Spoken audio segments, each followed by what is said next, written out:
Hey everyone, it's Mary back with our series honoring the women of the Terrace. Today's special guest, we have the dispatch training coordinator, Miss Amy Hutchla. How are you? Good. How are you doing? I'm very good. Thank you so much for being here. I know it's your day off. What have you been up to today? Working. I've been editing documents. I'm on a committee for the Department of Health.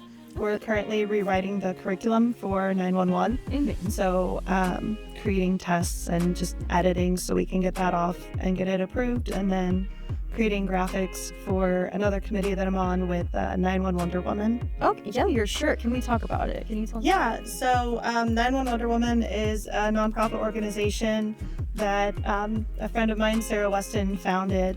And we do a virtual 5K every year. So 911 dispatchers all over the country sign up. And then we do like a couch to 5K prep leading up to it. And then the 5K is for a whole weekend in April. And we all just kind of share pictures and empower each other to do more and learn and grow. Oh, okay. I love the dedication, but it feels like there's no days off. No, not really. Yeah, does it feel like work though, because you're passionate about it? No, it's something that I kind of took on because both committees that I was talking about are kind of important, and they play a huge role in the future of 911, and it's something that I just love. So it kind of just happens. Yeah, that's amazing. Yeah. So can you tell me a little bit about your role and responsibility here at City Hall doing dispatch? Yeah, so I am the training coordinator for communications. So I edit and update all of our training program, and then I work with our trainers when we have new hires and kind of go through the process on who's learning, what they're learning, how well they're doing. And then I also answer 911 and administrative lines and get to tell the police officers and the firefighters where to go and who they're looking for and all of that. So on top of just being a dispatcher, that's a little more administrative stuff. And how long have you been in this field? Almost 4 years. My anniversary is next month. Oh, congrats. That's so Yeah. exciting.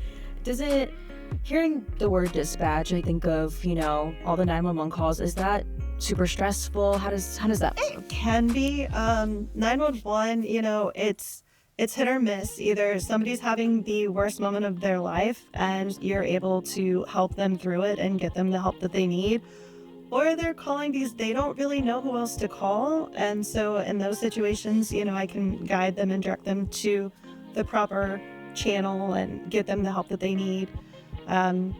It's always something new. You never know what you're answering. You never know what's going to be on the other end of the line. So it definitely keeps you on your toes and guessing.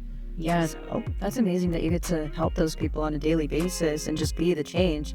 But can you tell me a little bit about, does an experience come to mind that you felt really gratified or proud of? Yeah, it's kind of funny because there's calls that we have where I've had calls that kid calls for me are always the worst because I'm a mom. So anytime I'm talking to a kid, they don't know where they are or they don't know where mommy is. That always hits me really hard. I've gotten to talk to a few moms that were kind of in distress with their babies and been able to help them through it. But overall, I think that just the calls in general, I grew up here, so I've taken calls for people that I knew or that I've known my entire life, and then being able to help them and then follow up with them and know that CPR worked and we're okay and we're gonna be good, or that kind of thing. There's so many different situations that happen that you're not really prepared for, but you are because of the training. So you just kind of rely on that and then just keep going. Yeah, thank you for being there in those scary moments. I wouldn't trade it for anything. I never even considered this as a career path, and I had a really good friend of mine that worked here for years. She retired shortly after I got brought on, but she kept calling me and she was like, you got to do this. You have it. You would be perfect. You need to. And I was like, I don't know. And then now I'm here and it's everything. I just love it. Yeah. So Amy, after that call, what would you say, what characteristics would that caller say you have in order to do that call well? So I think to be a good dispatcher, realistically, you have to be able to multitask. Your brain has to be able to jump from one thing to the next, but not lose the prioritization of it all. And just understanding the gravity of, we are the officers and the firefighters, paramedics, we are their lifeline. So understanding that we directly impact how their calls go, but then also being able to kind of shake things off, not take it personally.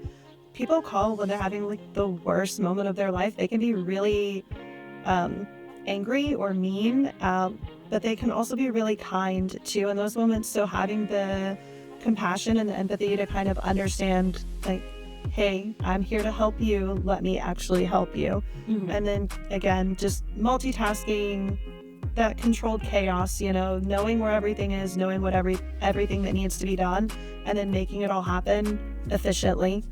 So it's just kind of putting all the pieces together of a puzzle as quickly as you can. Yeah, that definitely takes a hardworking person, and that seems it takes a lot of dedication.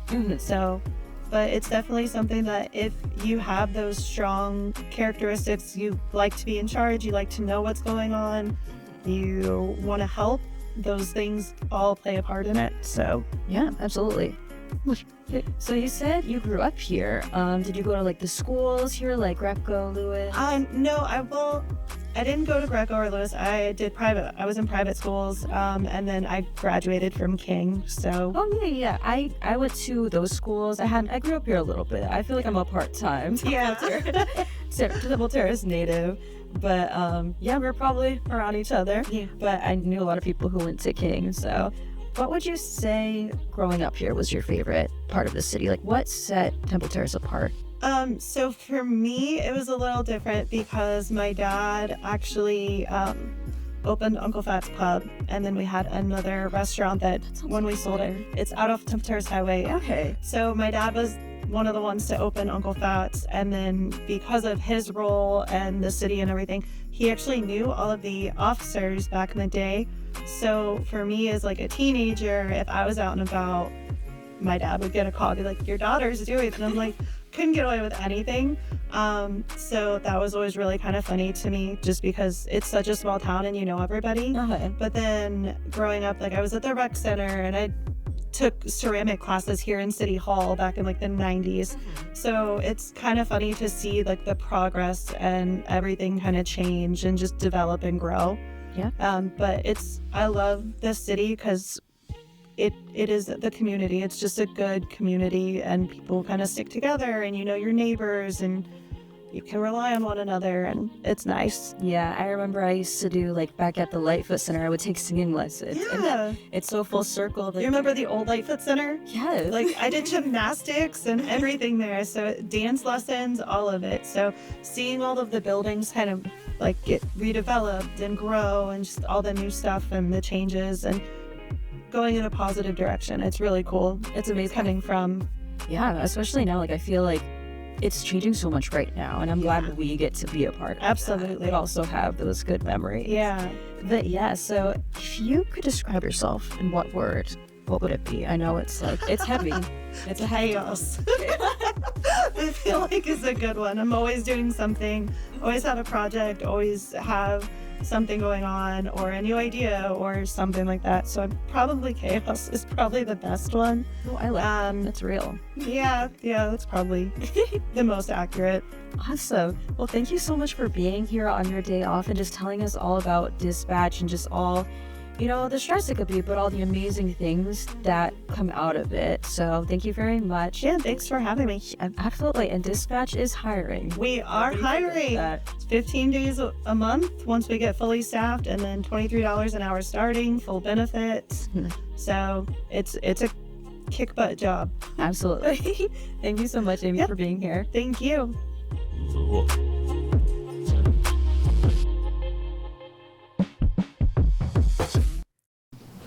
Good evening, ladies and gentlemen. I'll call the meeting to order and welcome everybody to the March 19th meeting of the Temple Terrace City Council. This is amazing. We haven't had this many people since you guys are angry about a bunch of stuff. So it's very nice to see everybody here tonight. I see a lot of familiar faces. Some of you I don't recognize. It's nice to have all of you here. You're welcome. We start turning out like this every meeting, we're going to have to build a bigger city hall, though. So we don't have that in the budget. So if you would, please remember to silence all your electronic devices. And if you would, stand and join me in the invocation and the pledge. Lord, we ask your blessings on our meeting tonight. Grant us wisdom to make wise choices, understanding to consider the views of others, and compassion for those less fortunate than ourselves. Grant us peace as we celebrate the holy seasons of Ramadan, Passover, and Easter. Help us ensure that Temple Terrace remains a place where people of all cultures and creeds can live together in mutual respect. We humbly ask these things as one community, diverse and yet united. Amen. Amen. Pledge allegiance to the flag of the United States of America and to the republic for which it stands, one nation, under God, indivisible, with liberty and justice for all.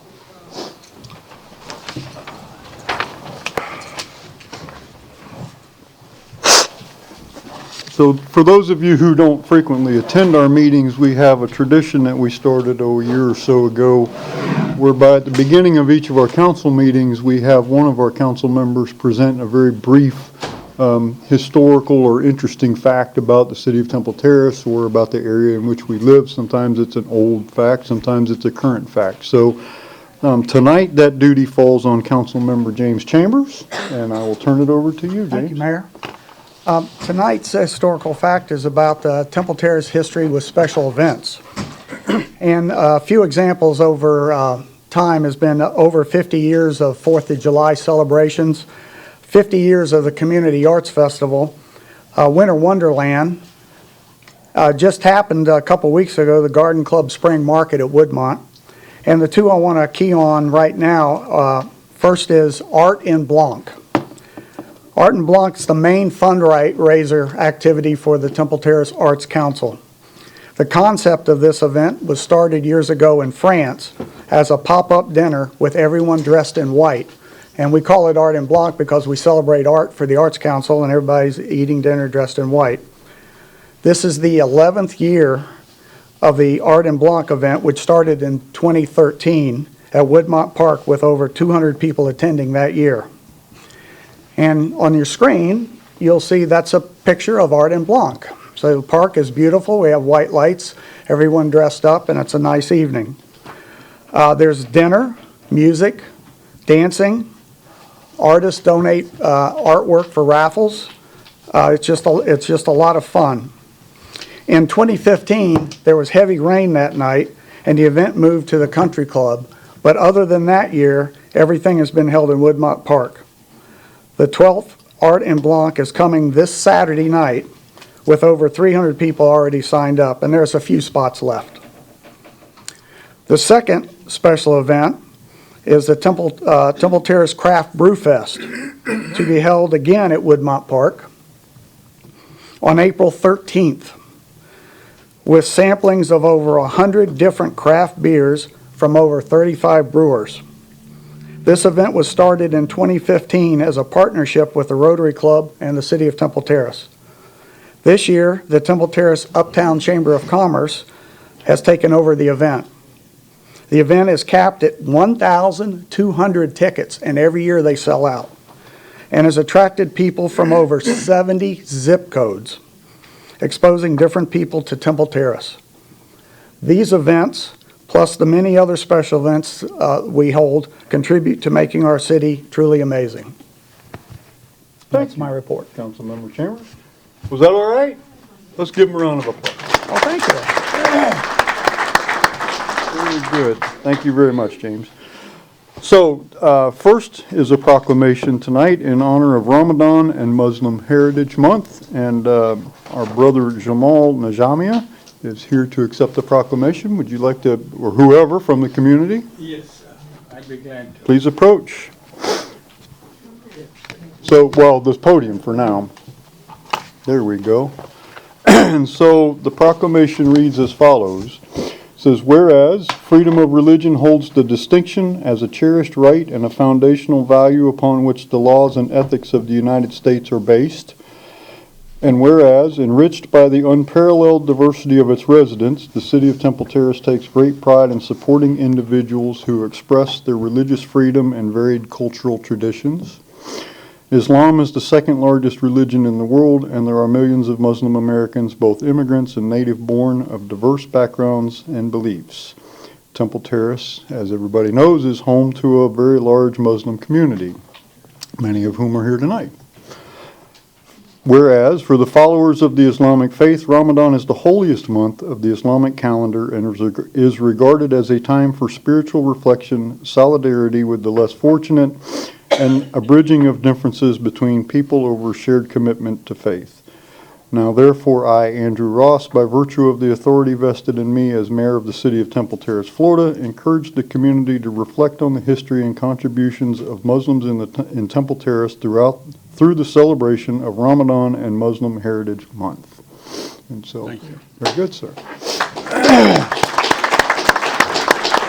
Would you like to say a few words? Good evening, Mayor Ross, Vice Mayor, council members, city manager, city clerk, and staff. Thank you for the proclamation declaring the month of Ramadan and the Muslim Heritage Month for our beautiful city. This month, the Muslims fast for the entire month and devote their time in prayers and alms giving to the poor and the needy. It ends or culminates at the end of the month on the day of Eid, which is like Christmas to you, but for us it is a day of celebration, gift giving, and we give it to our children, the gifts that normally you would give to your children at Christmas. It might be noted that besides Muhammad, all the prophets mentioned in the New Testament are mentioned in the Quran.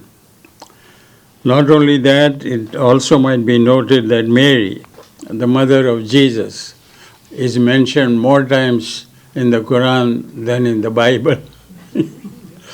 I've been a long-time resident of Temple Terrace. I moved here in 1972, and I was hired by your erstwhile city engineer, Paul Tomasino. And then I went on and became a city engineer, director of public works for City of Safety Harbor, and sometimes I used to act as acting city manager too. And I have helped with many of the projects in Temple Terrace. My first direction or my suggestion to Paul Tomasino was when they were building the new fire station on Bullitt Parkway, and they were thinking of putting a new signal there. And I said, number one, it'll take more than $60,000 to install the signal.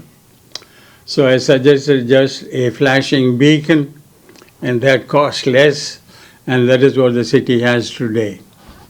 I thank you again, and if there are any questions, I'd be glad to answer. Thank you very much, sir, for being here. And in tradition of when we traditionally break our fast, we break it with dates. So I have brought you some dates that you can share with your staff and your council members. Thank you. Very kind of you. Thank you.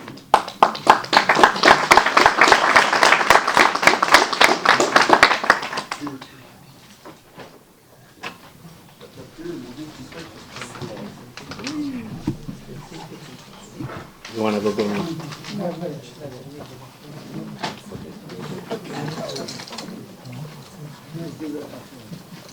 Okay, so I've been at this a long time. First, we look at the city photographer. Right here first, Then we okay? look at each. Everybody We else. do this one at a time, so we're not all staring over here in the pictures, all All right? right. Mr. Mayor, May I point out that else we wants have to no go? film in the camera? Yeah, well, it's a city operation. If you want to go up, now's the time. All right. Well, we still have people coming up. All right. Can we get a little closer? I don't know if I can get everybody in the. Everybody breathe in. All right. Yeah, cause you. All right. Ready? 1, 2. One more. There we go. I got everybody there. 1, 2, 3. Thank you. All right. Not my turn. Now your turn. Okay. Here you go, buddy. You're the professional. You gotta do All it. right. Ready? All right. 1, 2, 3. All right. Anybody else? Thank you. Samir, watch out, Joel, Samir's sitting. Done. All right. All righty, thank you very much. Yep.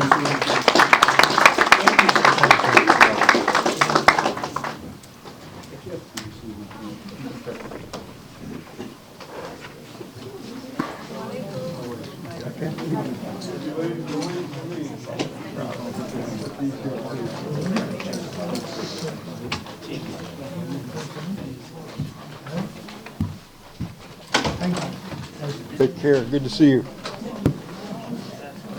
Next, we have a proclamation for Government Finance Professionals Week. I believe our Finance Director Jim Ingram, our Assistant Finance Director Jennifer Newman, and Finance Operations Manager Jamie Deavy are here. Would you guys like to approach the podium?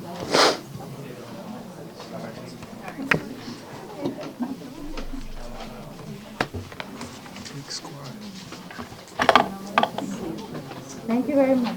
Thank you. That's the team right here. Team.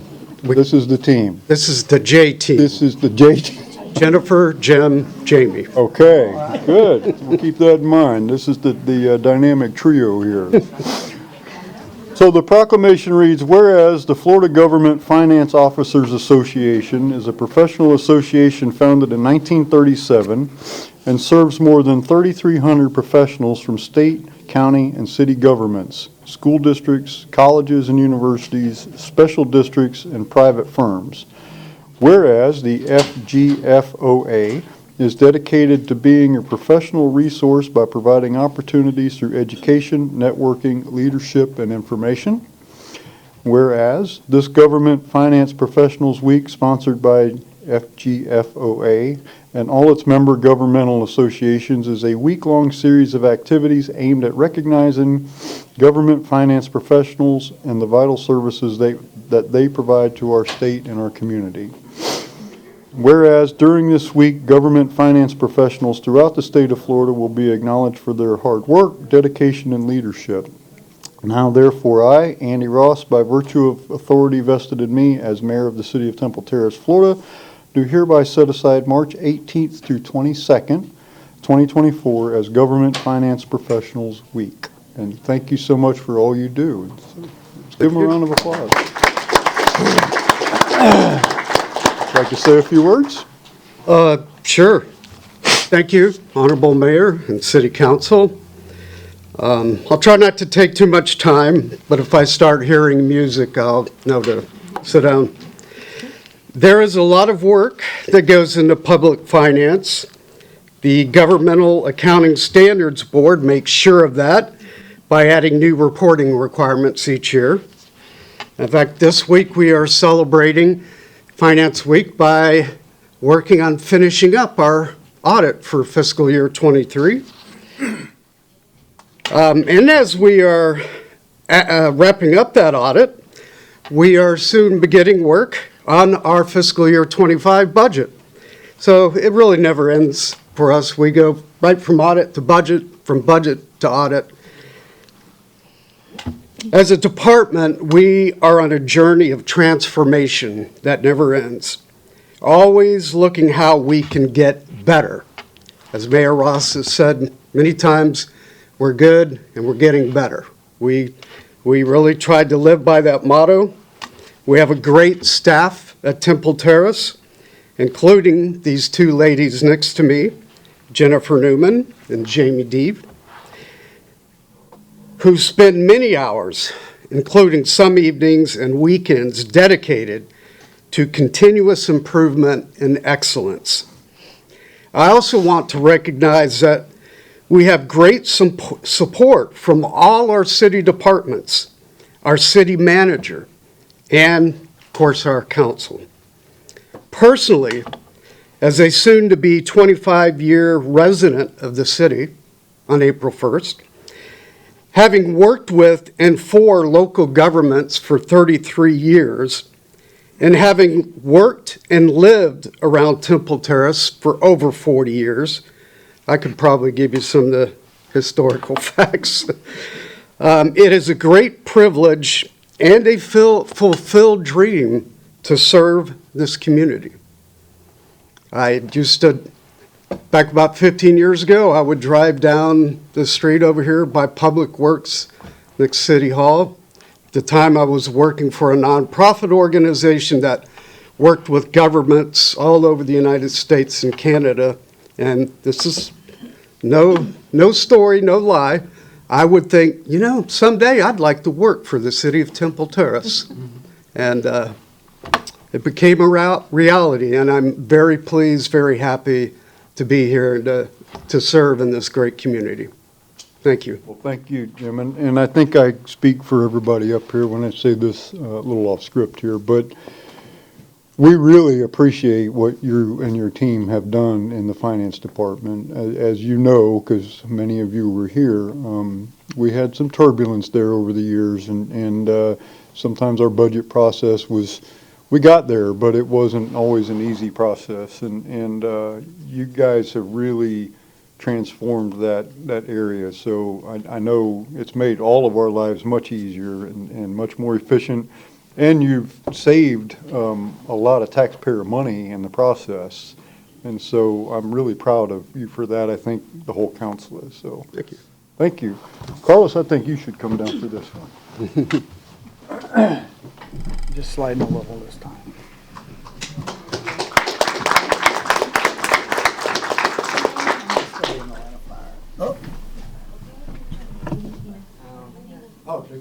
Shift. Ready? 1, 2, 3. One more for good luck. There we go.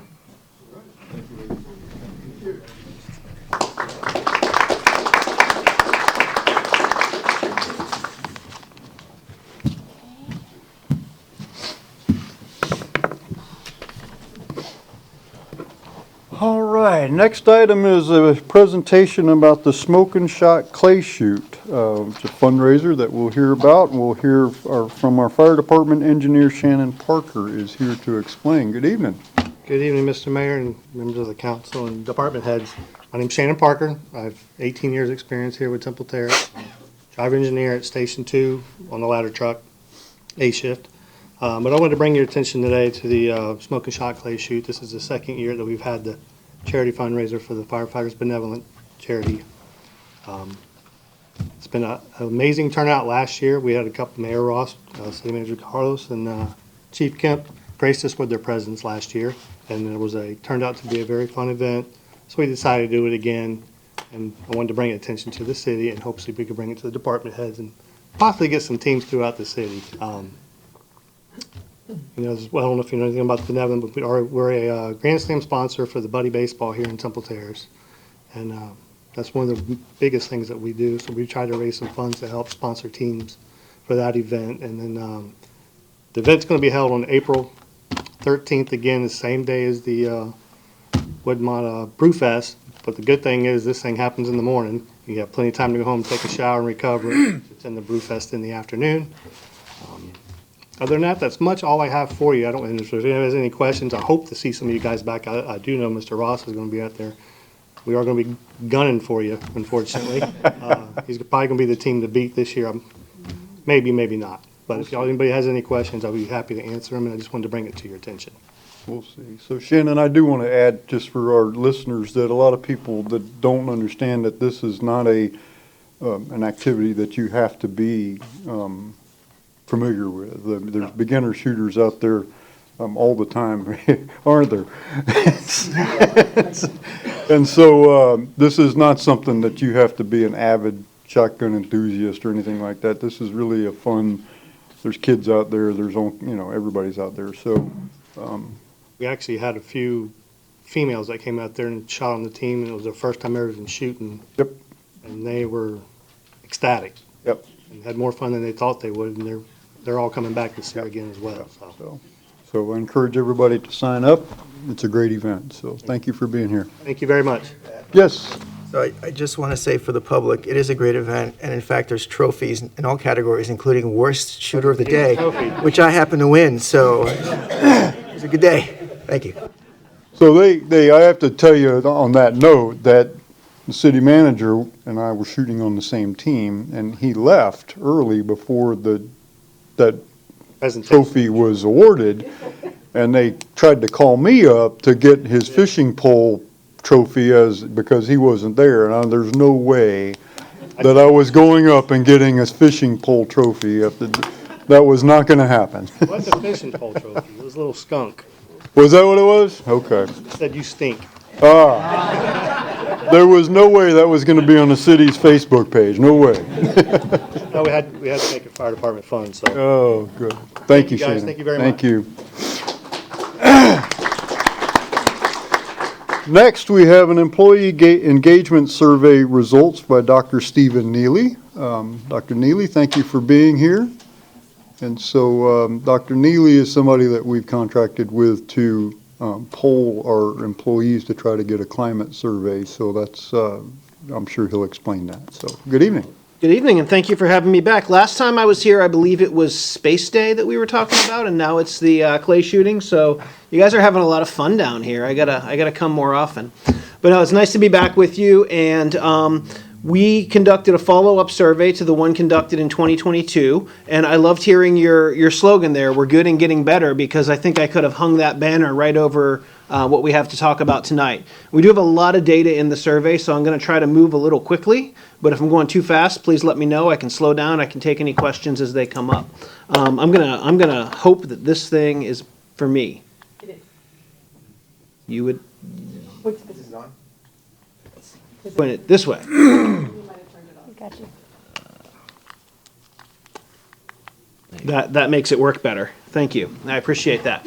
So we used a very similar process to that used in 2022, which was a web-based survey. We left it open for employees for a month, and they were encouraged by city leaders, department leaders to complete the survey. Everybody received that via email, the link to complete the survey. Had a nice little uptick in participation this time. 140 complete responses, which was 42% of the workforce, was up from 37% in 2022. What I really was happy about this time was that there were some nice improvements in representation of the workforce. I believe in 2022, 1% of our respondents identified as African American. That is up to 8% this year. Hispanic respondents up from 5% in 2022 to 12% this year. So much better representation in the completion rate of the survey, which is really great because it helps us to trust the inferences that we're drawing from the results a little more. And we find some really great numbers related to job satisfaction, overall job satisfaction among city employees, which is fantastic. But what I really like is that we see some improvements. So 96% of employees in the city agreeing that they like their jobs, 75% rating the city as an excellent or good place to work. But what I really want to focus in on here is the change we see from 2022 to 2024. We see, and I apologize if it's okay, I'm going to step forward a little bit because I'm having a hard time seeing from that far. Somebody should have made their slides bigger, is what should have happened. So we have a 14% increase in the percentage of employees describing the city as an excellent place to work. So good and getting better is a great description of this. Overall, the percentage of employees who describe the city as fair or poor place to work went down commensurately. So we have some really great improvements over the past 2 years in employee perceptions of the workplace. Would we like to see that number at 100%? Of course we would. So there's always room for improvement, but the city is definitely moving in the right direction in overall kind of employee perceptions of the workplace. So we want to dig into a little bit of what drives that. What are the factors that influence employees' perceptions One of them, we're dealing with a public municipality here, and we've already seen a lot of kind of public service ethos on display in the conversation so far tonight. Well, that's an important motivator for people who come into this industry, who come into this sector or this line of work. They want to know that they're making a difference. We want to know that they feel like they're making a difference and that they can be proud of the work they're doing, proud of the contributions they're making to the community. So we always, in these surveys, want to measure that public service motivation and task satisfaction. This was a real strength, if you remember back in 2022 when we talked. This was a real underlying strength of the city workforce, and we see it replicated here again in this year's survey. 98% of employees saying they feel a sense of accomplishment in their work. It's a fantastic number. I will tell you that I do these surveys for several cities. It's not always that good.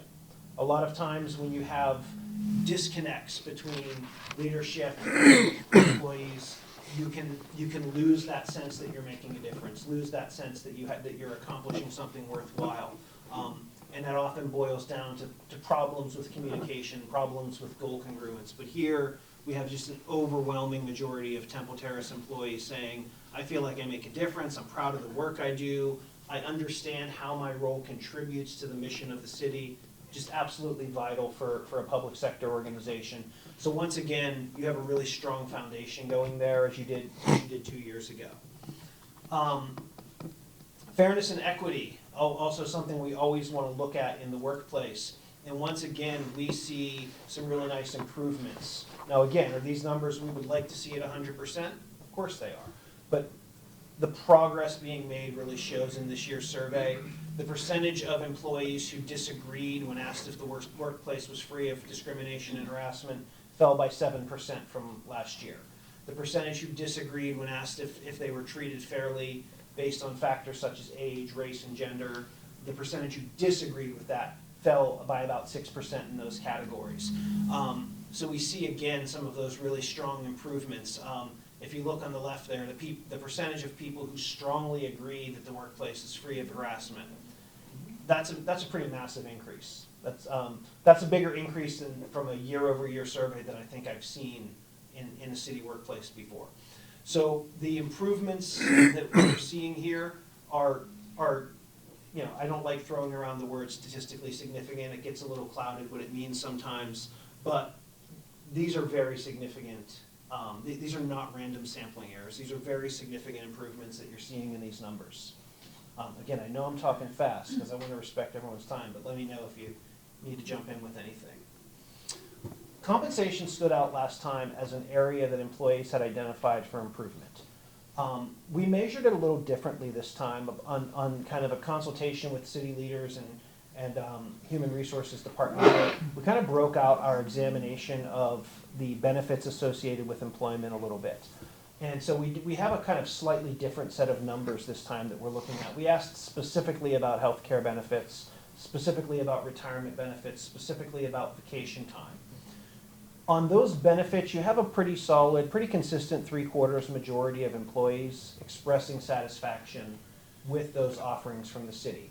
But we still have this tricky issue that all public agencies are plagued with when it comes to actual compensation.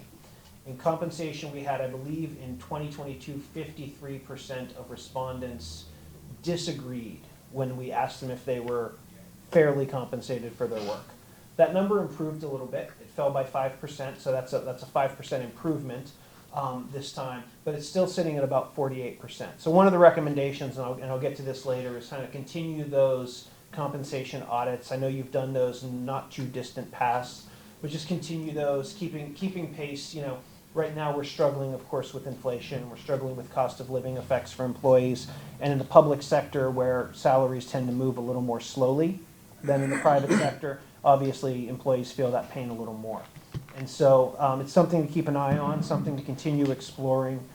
Through my conversations with city leaders, I know it's something that's on your radar and something that you're actively concerned about. So I'll just make a note of that. We did see improvements, though, in most categories for benefits. Some of these we can't compare to 2022 because we did change the way that we asked the question this time. But we saw some slight improvements in questions about opportunities for professional growth, questions about whether employees can see themselves being promoted. That's critical to workforce retention. And some minor increases, as I noted, in the actual compensation question itself. And so all of these data are built a little more detail in the report. I'm kind of touching on some of the high-level points here for you. I want to get into a couple things that I thought were really important. There are some numbers in there about familiarity with city programs. I'll kind of, for the sake of time, I'll kind of just summarize that as saying, employee turnover creates constant awareness gaps with the benefits the city offers, whether it's tuition reimbursement, wellness programs, employee assistance program. So you want to keep a kind of constant campaign of raising awareness on those things. Sometimes we think, okay, we did that 5 years ago. That's pretty recent for an information campaign. With employee turnover, it's actually not recent with benefits. And that's a hypothetical. I don't know that it was 5 years ago that you did a major initiative on that. But you want to kind of have an annual reminder for employees of those offerings, those initiatives where they can get information on those things. I want to talk about organizational communications, though. It's one of the weakest areas for every single municipality that I ever conduct employee surveys for. And it stood out as an area of consideration last time. And so we asked a specific question this time about a relative comparison to a year ago. If organizational communications have improved, stayed the same, gotten worse than they were a year ago. A third of your employees said that communications within the organization have gotten better than they were a year ago, while 50% said they stayed the same. So there is some evidence of improvement there. But I think the one piece that drags those numbers down a little bit when we dig into them is cross-departmental communications. Okay? Employees generally say, we communicate well with one another. Like us staff on the ground day to day, we do well communicating with one another. At the department level, we're not quite as sure in the responses. And so that stands out as an area to explore. One of the recommendations that's offered in the report is to kind of conduct a strategic review of organizational communications in an effort to improve those departmental efforts or cross-departmental efforts. One of the best ways we found to do that is with a kind of liaison model where somebody from Department A will serve as a liaison to Department B, especially when we're talking about internally provided services. And get to know that department better and be able to communicate that department back to their own and be able to kind of serve as a link between the two. So it's an option to consider, but I want to note that that's also in the recommendations in the report. Overall, though, this is another area where we see some pretty solid improvements compared to where we were 2 years ago. City leadership and goal setting. We see some nice improvements there as well. 82% agree that the city has clear goals. Well, that was 69% in 2022.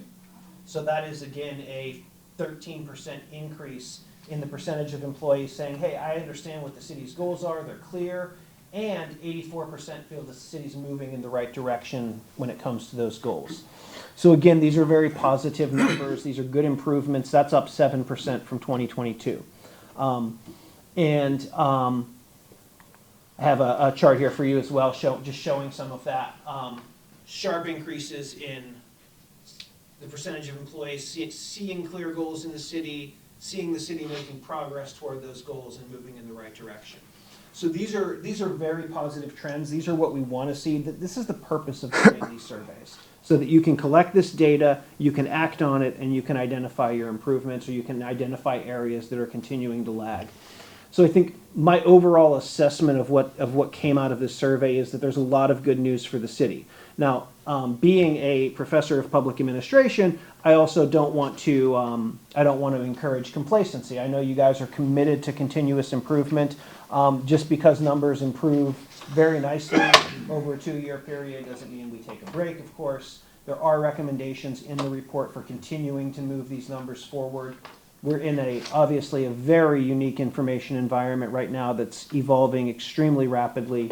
I spent a lot of my day today in meetings talking about the implications of artificial intelligence for local government.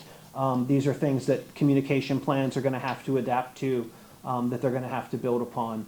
And so while there's really great, while there's an incorrect title on this chart, for one thing, again, whoever made these slides, I'm going to have to talk to him.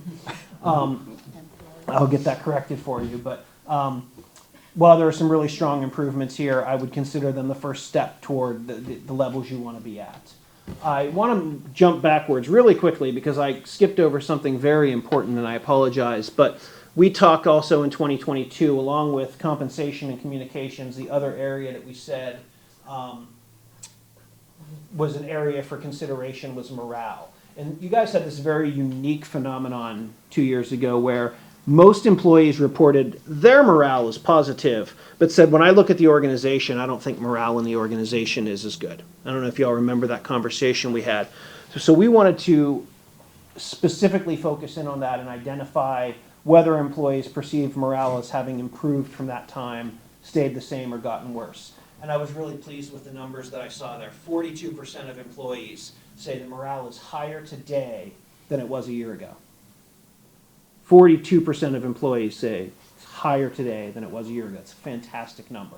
About a third saying it's the same, and about 20% expressing concerns that morale may be worse. And so, again, when we look at the three major things that stood out in 2022, I think you can point at this year's survey and say we have measurable improvements in all of them. If these were 4% improvements, I would say be cautious. Be cautious because sampling error could easily give you a 4% swing. It doesn't give you a 42% swing. So you have some really strong underlying numbers here, a lot of foundation to build on. I'll again steal your line, Mayor, and say that you guys are good, but you're also showing evidence that you're getting better. There's nothing in the survey results that I consider a red flag. That's not always the case. I get to be the bearer of bad news more often than I would like for cities. And there's no I don't have any glaring bad news to share with you.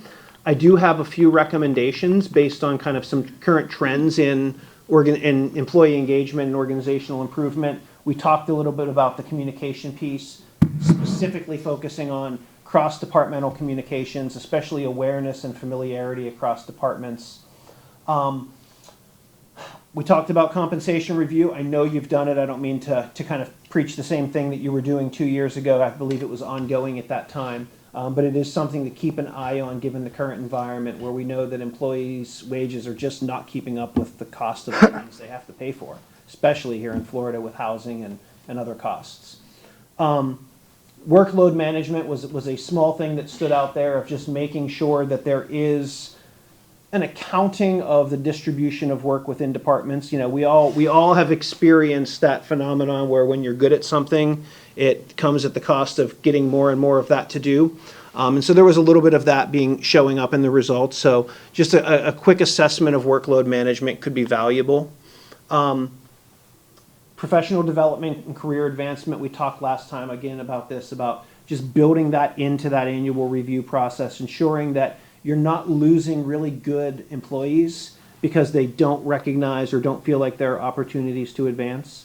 And then increasing awareness of some of those employee benefits. This is another really key piece for workforce retention, is making sure employees know the range of benefits available to them. A lot of employees in here indicated, I may not be familiar with wellness programs or tuition reimbursement, some of those items that are really valuable assets for employees to advance their careers with. So those are some things to keep an eye on. That's probably the fastest I've ever talked through 16 slides. I was told that I want to watch my time, so I want to be respectful of that. But with that said, any questions I can answer for you, happy to do so. Thank you, Dr. Neely. Councilman Vice Mayor Abel. First of all, thank you for the presentation. It's one thing feeling like we're on an upswing, and then it's another thing entirely to see that we're not the only ones that feel that way, and there's evidence to support that. So that's really exciting to see. But I was curious about the survey instrument and how it compared to the one that you used in 2022. I know you had some questions that had a more in-depth perspective to notice change over time, and I was just curious about how closely the bones of the survey paralleled the original. The bones of the survey were the original. And then we built those out where the city's leaders and identified it as necessary, such as getting some of those comparative questions in relative to the prior years, getting a little bit more of a breakdown on benefits, because benefits can be a very abstract term. So for the most part, the survey tracks in a way that allows you to build trends. I'd say 90% of the questions in there are consistent with what you asked 2 years ago and consistent with what I would recommend that you ask, again in 2 years. And so, for the most part, the underlying instrument is the same. Thank you. Councilmember Schisler. Yes, thank you. No, very, very good presentation. Thank you very much. Employee satisfaction is very important to us as a council, and this information will help us as we enter in our goal-setting sessions. That it gives us with things we can work on, things that we can improve. So thank you very much. I appreciate the data. Absolutely. Good. Councilmember Fernandez. A couple questions. One, in the first slide, where I think it was the 96% employee satisfaction. Mm-hmm. But then in the second tier of that is 96% were satisfied that they liked their job in Temple Terrace. But then there were something in the I didn't write the numbers down. Something in the 70%. Put that back up. Yeah, can we go back to the first slide? Thank you. Yes, okay.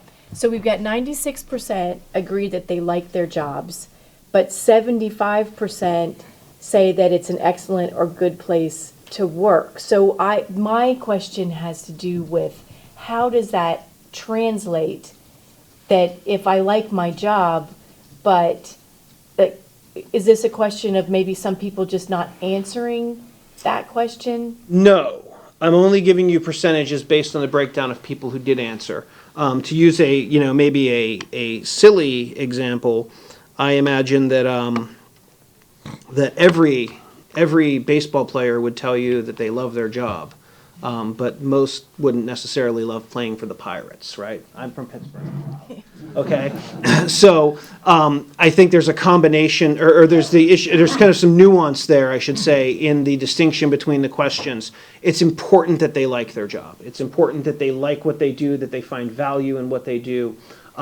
That's different from saying, I think we've got it all together right here where I'm doing it now. Does that make sense? So it would be like somebody who says, I like maintaining the roads, but I'm on the fence about maintaining the roads here. But I think there's room for improvement, is how I would interpret that. I think there's room for improvement in the workplace. Okay, that was, I just reconciling those two. Yeah. Did that help? Yes.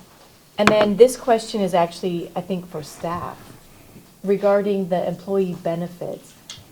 It seems like that should be part of the onboarding process. Like at that moment when a new employee comes on board, you show them all of the different benefits that are offered, because a lot of them you might want to take advantage of at the time of employment. Tuition reimbursement, maybe you aren't in school then, and that would be, some of them should be ongoing campaigns, but some of them it feels like the awareness of them should happen at the time they're employed.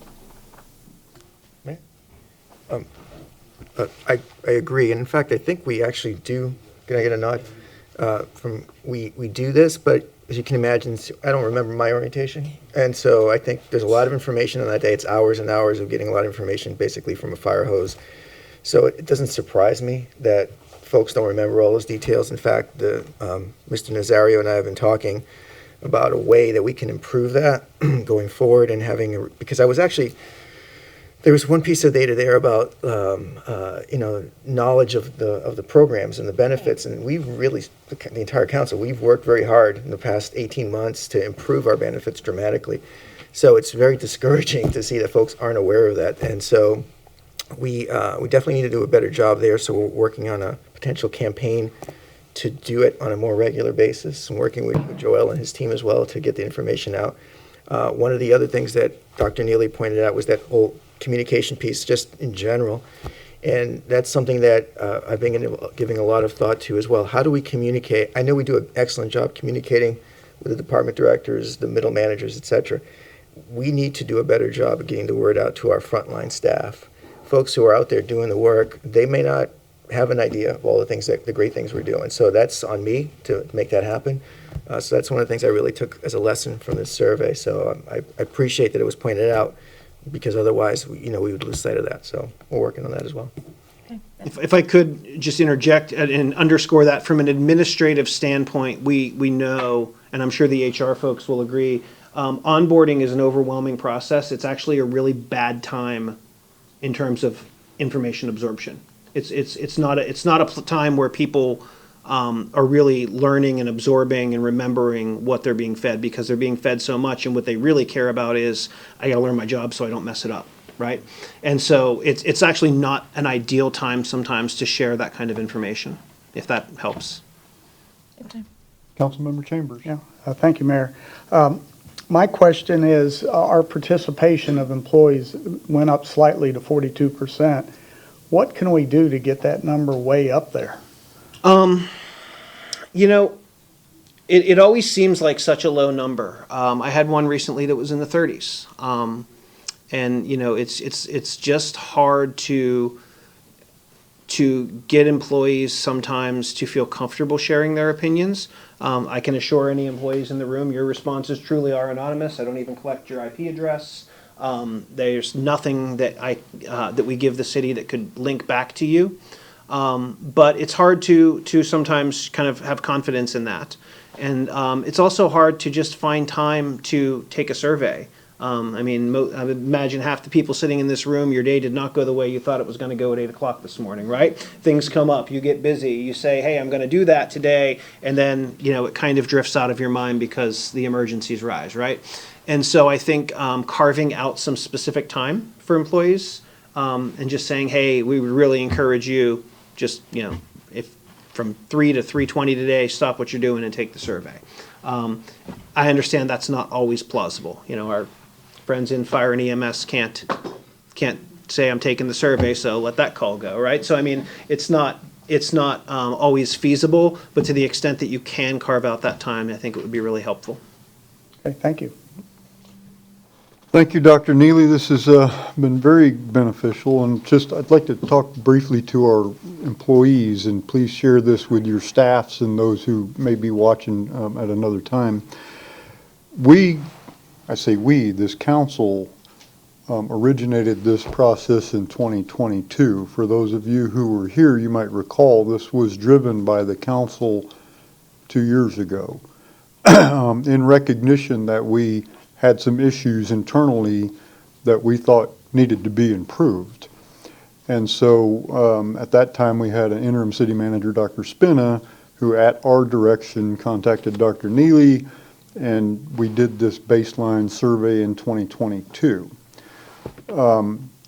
So we did this again now in order to get a comparison from 22 to the current conditions. And as you can see, as we can all see, things have gotten better.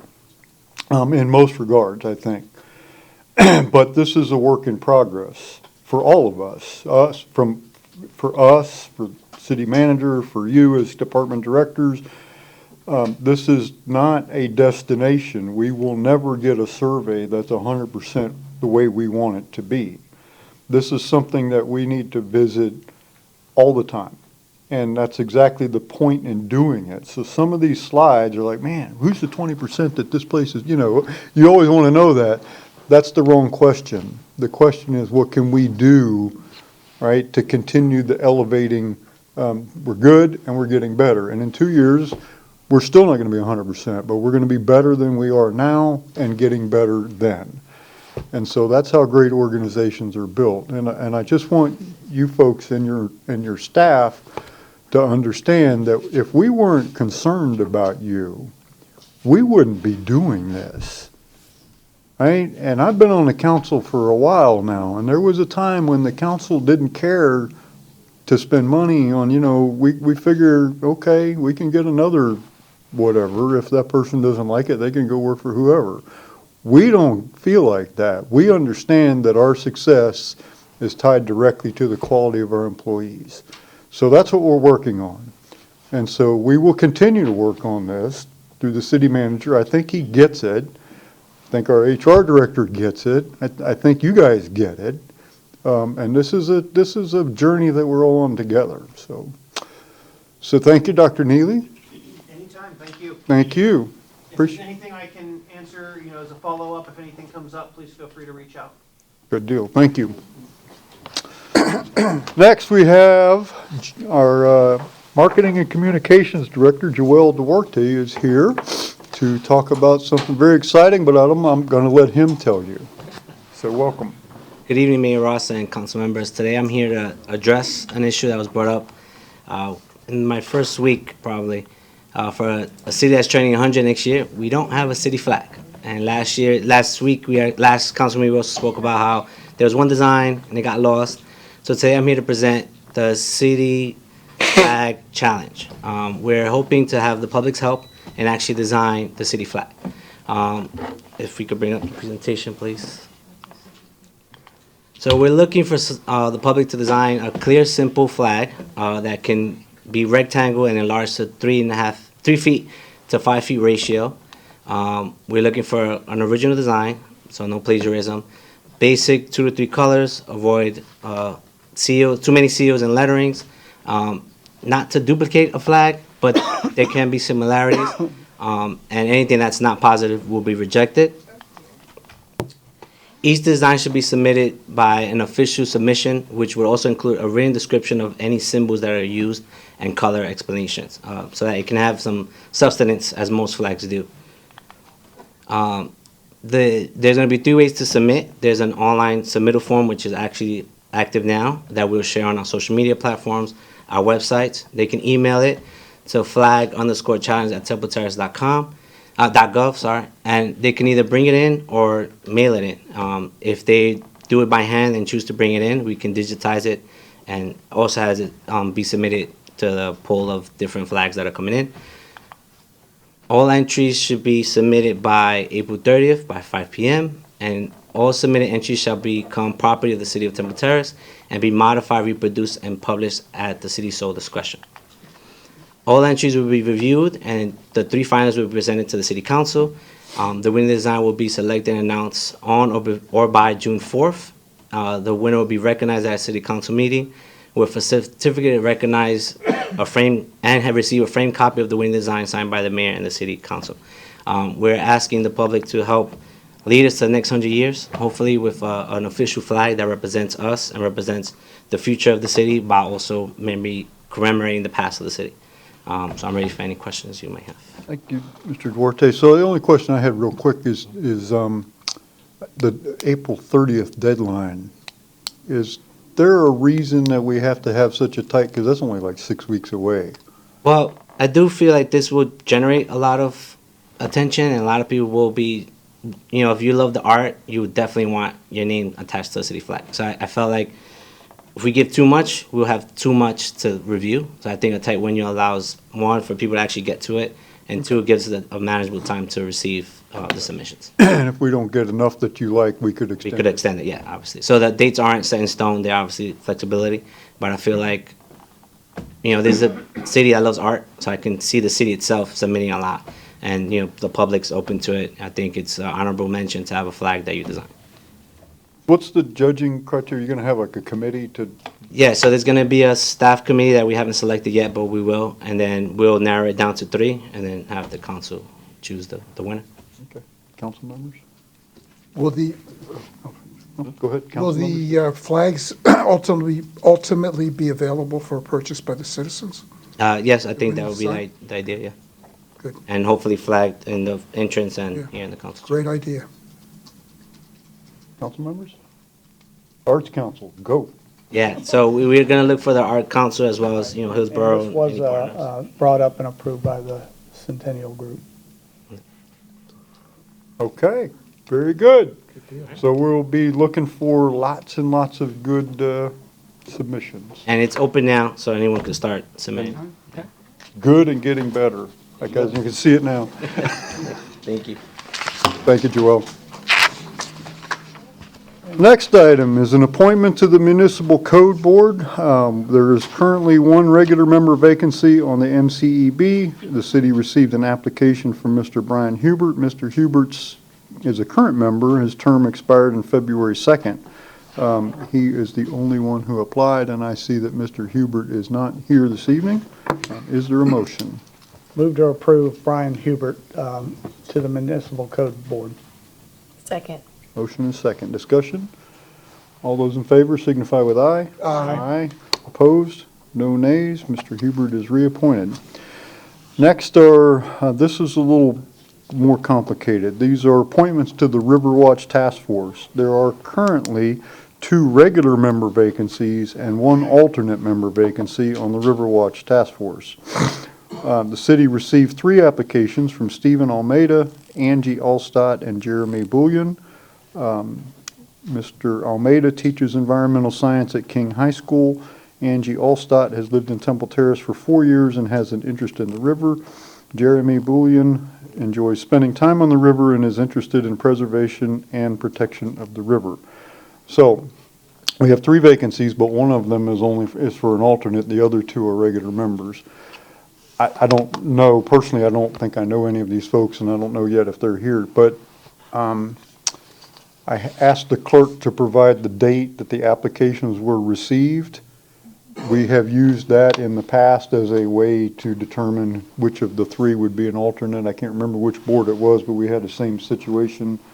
I have a question. Sure. The alternate serves the same term as the 2 regular members? That's what I thought, but I just wanted to confirm. That is correct. Yes. And so, are any of the 3 applicants here? Okay. So, you're not bound by this. It's obviously council's pleasure. This is just for guidance if it's helpful. Is there a motion? We need 2 separate motions. We need a motion to appoint 2 of them to the regular member slots and 1 motion to. Before the motion, question. Sure. In the past, we've also voted, and the top 2 vote getters go to regular members, and the 3rd went to the alternate. We've done that in the past, so. We can do that too. Circle your choice, circle your preference, sign. We don't have ballots though. Look at this. You can use our sheet. Circle, We can do circle your that. choice. Put your name on it if they're going to do it that way. Okay, so you need, Well, first we need to decide, do we want to do it that way? well, I'm comfortable with doing it that way. Yeah. Circle the ballot. Let's do it. okay, it looks like Okay. that's the consensus. So make sure you put your name on the slip of paper and signify which one of them should be the alternate.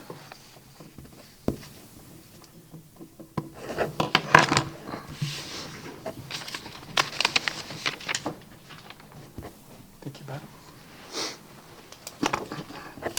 You know,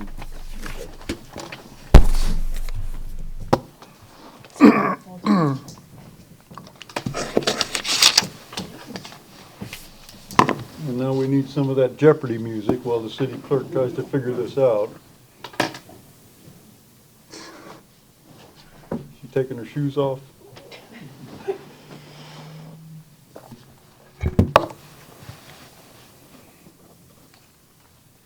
So, the majority of council decided to make the alternate Jeremy Bullion. And then I had 1 vote from Vice Mayor Abel for Angie Allstott. Okay. So if I understand that correctly, then Mr. Almeida and Ms. Allstott received That's correct. the 2 regular votes. Vice Mayor, do you want to speak to that, or are you comfortable with that? I'm okay with that. Okay, I mean, you can make your case if you'd like. Okay. Okay, is there a motion?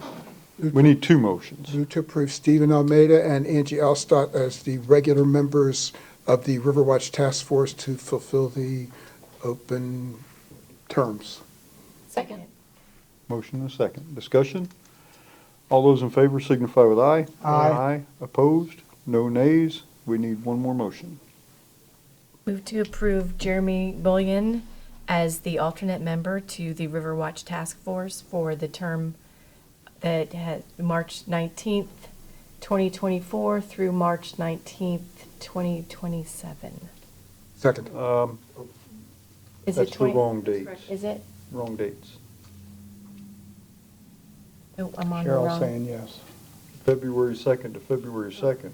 No, that's, No, it's the 19th. that's not right, sorry. Which is it? It's March 19th through March 19th, 2027. It says it on my cover I sheet. probably have his notes wrong. Oh, Okay. Second. wait. Discussion?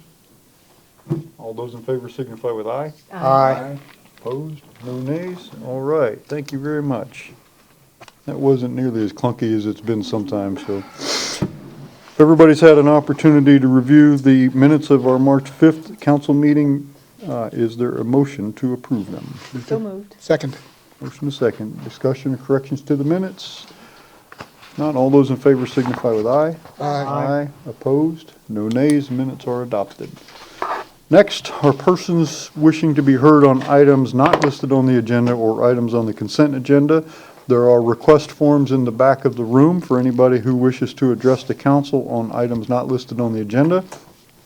We do have a 3-minute time limit on all comments from the public and ask that you please approach the podium and state your name and city of residence. So I currently have one request to speak from Mr. Loeb. Mr. Loeb. Good evening, sir. Good evening, everybody. Nice to see a full quorum here. My name is Charles Loeb, and I live in Tampa, or more specifically Terrace Park, which is your neighbor right across 52nd Street. The first thing I wanted to do was mention tonight about the library sale. This Thursday, Friday, and Saturday from 10 to 4 is going to be the library sale at the Temple Terrace Library. And this is not only for you all, but for the public. They have a whole big selection of books, DVDs, compact discs, records, and just about all types of things along that line you can imagine. It's 10 to 4, the 21st, 22nd, and 23rd over in the auditorium in the library. So I did want to make sure this is mentioned, and if you all want to come, sure, you might be able to find books. Usually they're not more than $1, by the way, and they are used books, generally from donations. The other thing I did want to mention, I did want to expand upon, especially with Mayor Ross here tonight, was an idea I had for the Centennial Committee that I talked about 2 weeks ago, and that is about having a program ready for November when the National League of Cities meeting is going to come, and you might be able to get visitors from other cities to come to your centennial events, whatever they are, whatever they happen to be, when you have them all figured out. I did want to expand upon this idea with one other thought on it, too. I brought this up last night at our Terrace Park Association meeting, and I kind of thought maybe it'd be an idea to go out over to the City Council if you want our help, depending upon what events you have and what talents they have and all that, if you all would like us to help you during your centennial celebration, depending. Now, again, I will repeat, Terrace Park just across 52nd Street. I thought it might be an idea to have a nice inner city to neighborhood association of different city communications and to start that over. Thank you. Thank you, Mr. Loeb. Are there other members of the public who wish to address the council? Okay. Very good. Ladies and gentlemen, is there a motion to approve the consent agenda? Move to approve the consent agenda. Second. I have a question about the item 7A. So you want to pull it? Well, yeah, I guess we have to pull it if I have a question about it. We do. So you. Yes, I would like to pull 7A. Okay, so is there a motion to approve the consent agenda minus 7A? Move to approve the consent agenda minus 7A. So approve 7B. Second. All right, all those in favor signify with aye. Aye. Opposed? No nays? Very good. Next is a second public hearing and second reading of. We have to do 7A. No, that's at the end of the It meeting. goes to the end. Next, the second public hearing and second reading of ordinance 1560, partially vacating Hyacinth Drive. I'll open the public hearing and ask our city engineer, Brian McCarthy, to explain. Good evening, Honorable Mayor and City Council. I'm Brian McCarthy, City Engineer, and I'm here tonight to present the second public hearing to partially vacate Hyacinth Avenue. And to recap what was discussed during the March 5th meeting, we reviewed it based upon the City Code 12-330F. Kind of gives us what needs to be considered when you're vacating a public street. Some of the things that we noted was that this is an area that's unneeded for existing or future vehicle, bicycle, or pedestrian access. The area is unimproved. The area has significantly changed since the area was dedicated to the city, and that utilities and drainage patterns would not be adversely affected by this vacate. Staff is proposing a utility easement over the area. In this figure, we have the area of Hyacinth Drive that's to be publicly vacated. And here in the first figure is a picture taken from the eastern point of the vacate, looking west from Morris Bridge Road. And in the second figure, this picture was taken on the western side of the vacate, looking east from Primrose Lane. And with that, it kind of just recaps the area that's being recommended for to be partially vacated. The applicant, Miss Annette Alvaneda is here today and would like to say a few words as the applicant. Very good. Welcome. Thank you. This is the applicant, Brian? Yes. Okay, very good. Good evening, ma'am. Hello, hello. Oh, I come over here? Yeah. So you can see your, there it goes. Yeah. Okay, so I'll say greetings to the city council members, mayor and assistant mayor and everybody else, new faces. My name is Annette Avianeda. I reside at 11705 Primrose Lane. I've been there for 22 years. I've been in Temple Terrace since 1994. I've enjoyed this city. And actually the property, if we have that the property that I live on now is, interestingly, when we bought it, we did not realize that it didn't go all the way to Morris Bridge Road because of the survey had the legend down there. So for years, we just thought we owned the entire thing, and we continued maintaining. When we found out that we didn't, we realized there was a little pizza slide. I'm looking for that slide, Brian, the one that shows the very small piece of property. So,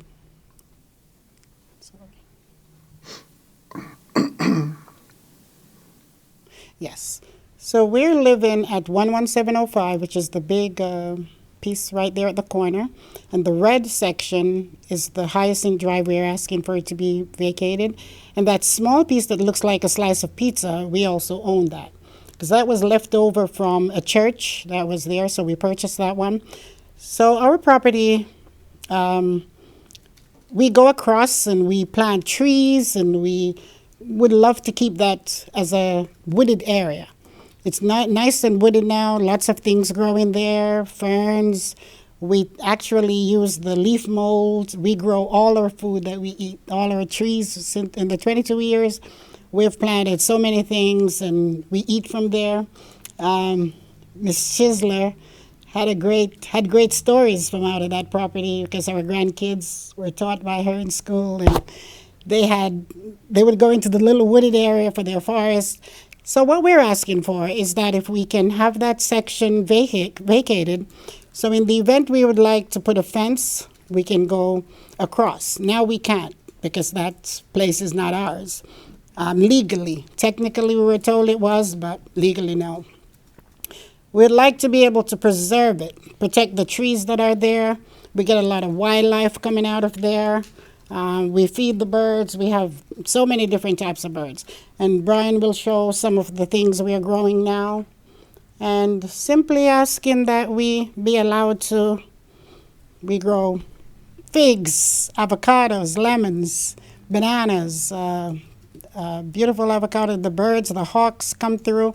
Last couple of weeks we had some of those protected woodpeckers that were there. They nest somewhere in there. We grow jackfruit. We grow all the tropical stuff, lots of citrus, star fruits, and those trees are getting ready to be trimmed again. We have had to trim them a few times. And we have never asked for anybody to pay to get them trimmed. And right now they're getting ready again. Yep, mangoes, those, stay away from them. But yeah, we're simply asking that if we can get that piece of property to be legally vacated, so we can just know that that's how it's going to be, you know, so we can keep that. The Morris Ridge Road is getting very, very busy nowadays, and if we can keep those trees, the buffer is really good. And in the future, if we can have it where we can fence, as I say, that's all. Thank you. Good, thank you, ma'am. You might want to stay there. If there's public comment, you'll have an opportunity to rebut it. So, are there other members of the public who wish to comment on this? Okay, I guess not. Thank you, ma'am. Council members, any questions for staff? Yes, sir. Okay. If there are no questions, I'll close the public hearing and ask the clerk to read the title of the ordinance. An ordinance of the City of Temple Terrace, Florida, providing for the partial vacation, closure, discontinuance, and abandonment of Hyacinth Drive located north of Temple Terrace Highway, south of Oleander Drive, east of Primrose Avenue, and west of Davis Road, with the Primrose Gardens plat in the City of Temple Terrace, Hillsborough County, Florida, subject to the reservation of a non-exclusive public utility easement, providing for conditions of vacation, providing for recordation, providing for repeal of all ordinances or parts of ordinances in conflict herewith, and providing an effective date. Thank you, Madam Clerk. Is there a motion? Move to approve ordinance 1560, partially vacating Hyacinth Drive upon second public hearing and second reading. Second. Motion is second. Discussion of the motion. All those in favor signify with aye. Aye. Opposed? No nays. Ordinance is adopted on second reading. Thank you, ma'am. Next is a second public hearing and second reading of ordinance 1561, annexing approximately 4.18 acres of unincorporated Hillsborough County to the city of Temple Terrace. So prior to opening this public hearing, I just want to clarify that I'm on the same page with everybody else and the public knows exactly what's going on. So Miranda, if you could make sure that because I wasn't at the last meeting, although I watched it, but I want to make sure that I'm accurate about what I think we're doing and what we're not doing. So this project requires 3 actions from the council: the correct annexation, a comp plan amendment, and a zoning change. Correct. If they want to develop, they're going to have to change the. Those three things. As I understand it, the annexation and the comp plan amendment are not the controversial portions of that action. It appears so, and The zoning change is the controversial portion because that involves lot widths. and the master plan, right? Okay, and so that controversial piece we're not doing tonight. That's been postponed until May to give the applicant a time to work Correct. through some of it. Okay. So I just want everybody to understand that. I want to make sure that I'm correct in that also. So what we're doing tonight is not discussing the lot width issue. Correct. That will come back up in May. Okay. Very good. In that case, I will open the public hearing and ask our city planner, Miranda Anaya, to explain.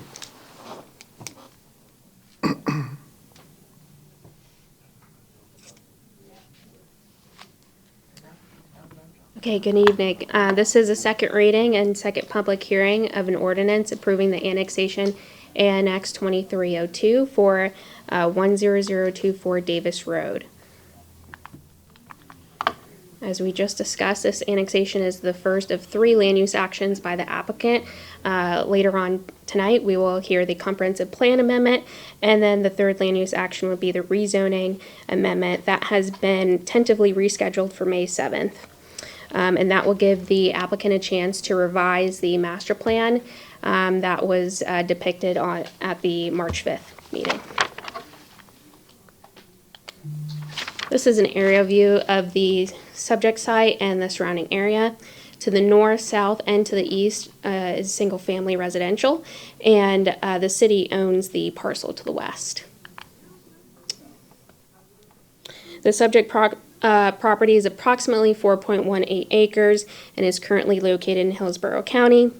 The property is located in our Temple Terrace utility service area.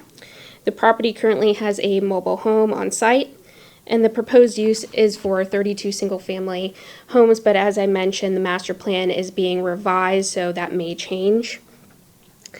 The property owner also owns the property to the north, which is approximately 2.3 acres, and that will also be proposed to be modified on the master plan as part of one development site.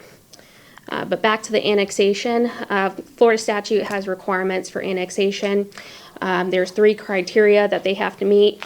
Staff finds that they meet the statutory requirements. The application is also consistent with our comprehensive plan policy that states that we will continue to process voluntary annexations at the request of the property owner. The Planning Commission staff reviewed this request and has recommended approval. The Development Review Committee has also recommended approval. Staff has positive findings, and we recommend that City Council approve the second reading and second public hearing of ordinance annexing approximately 4.18 acres into the municipal limits of the City of Temple Terrace. Thank you, Miranda. Are there members of the public who wish to comment on this item? Welcome, sir.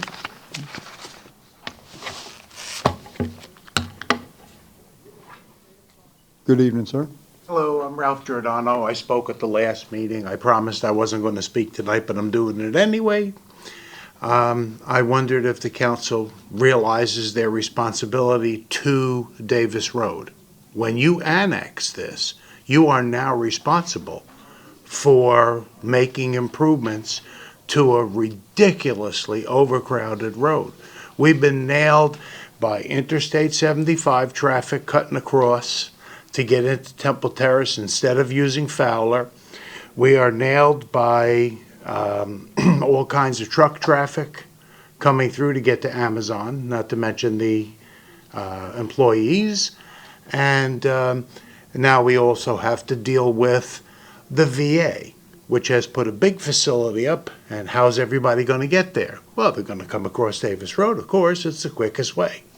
So I just wonder if the city is prepared to enter into negotiations with the county to repave at least our section, the section that you're looking at for the end of the road for this new development. At every rain, it sits in about a foot and a half of water. Okay, so the drainage there is terrible. Can we ask that you guys at least look into this? You know, you just can't plop a bunch of houses down and go, well, we're done. And I just have a second question. If the council is also considering, have you done your due diligence on these folks that are proposing? They've already bought, you know, they're looking at buying the property. Has anyone looked into what these people actually do? What is their, you know, before we hired Stan Hines from Temple Terrace to build our house, we did extensive search until we found out everything there was to find out about that builder. I just wonder, does the city do that kind of thing? Developer as well as builder. Who's responsible for Davis Road?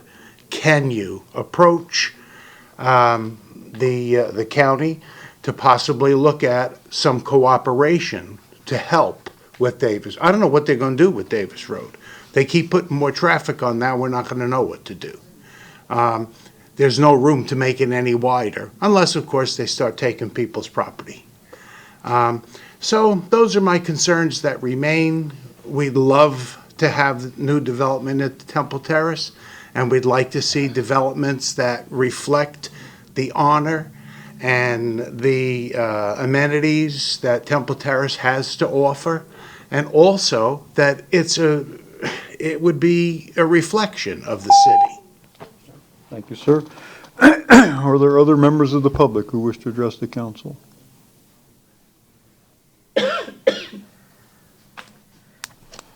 Good evening, ma'am. I'm very honored to speak to you all.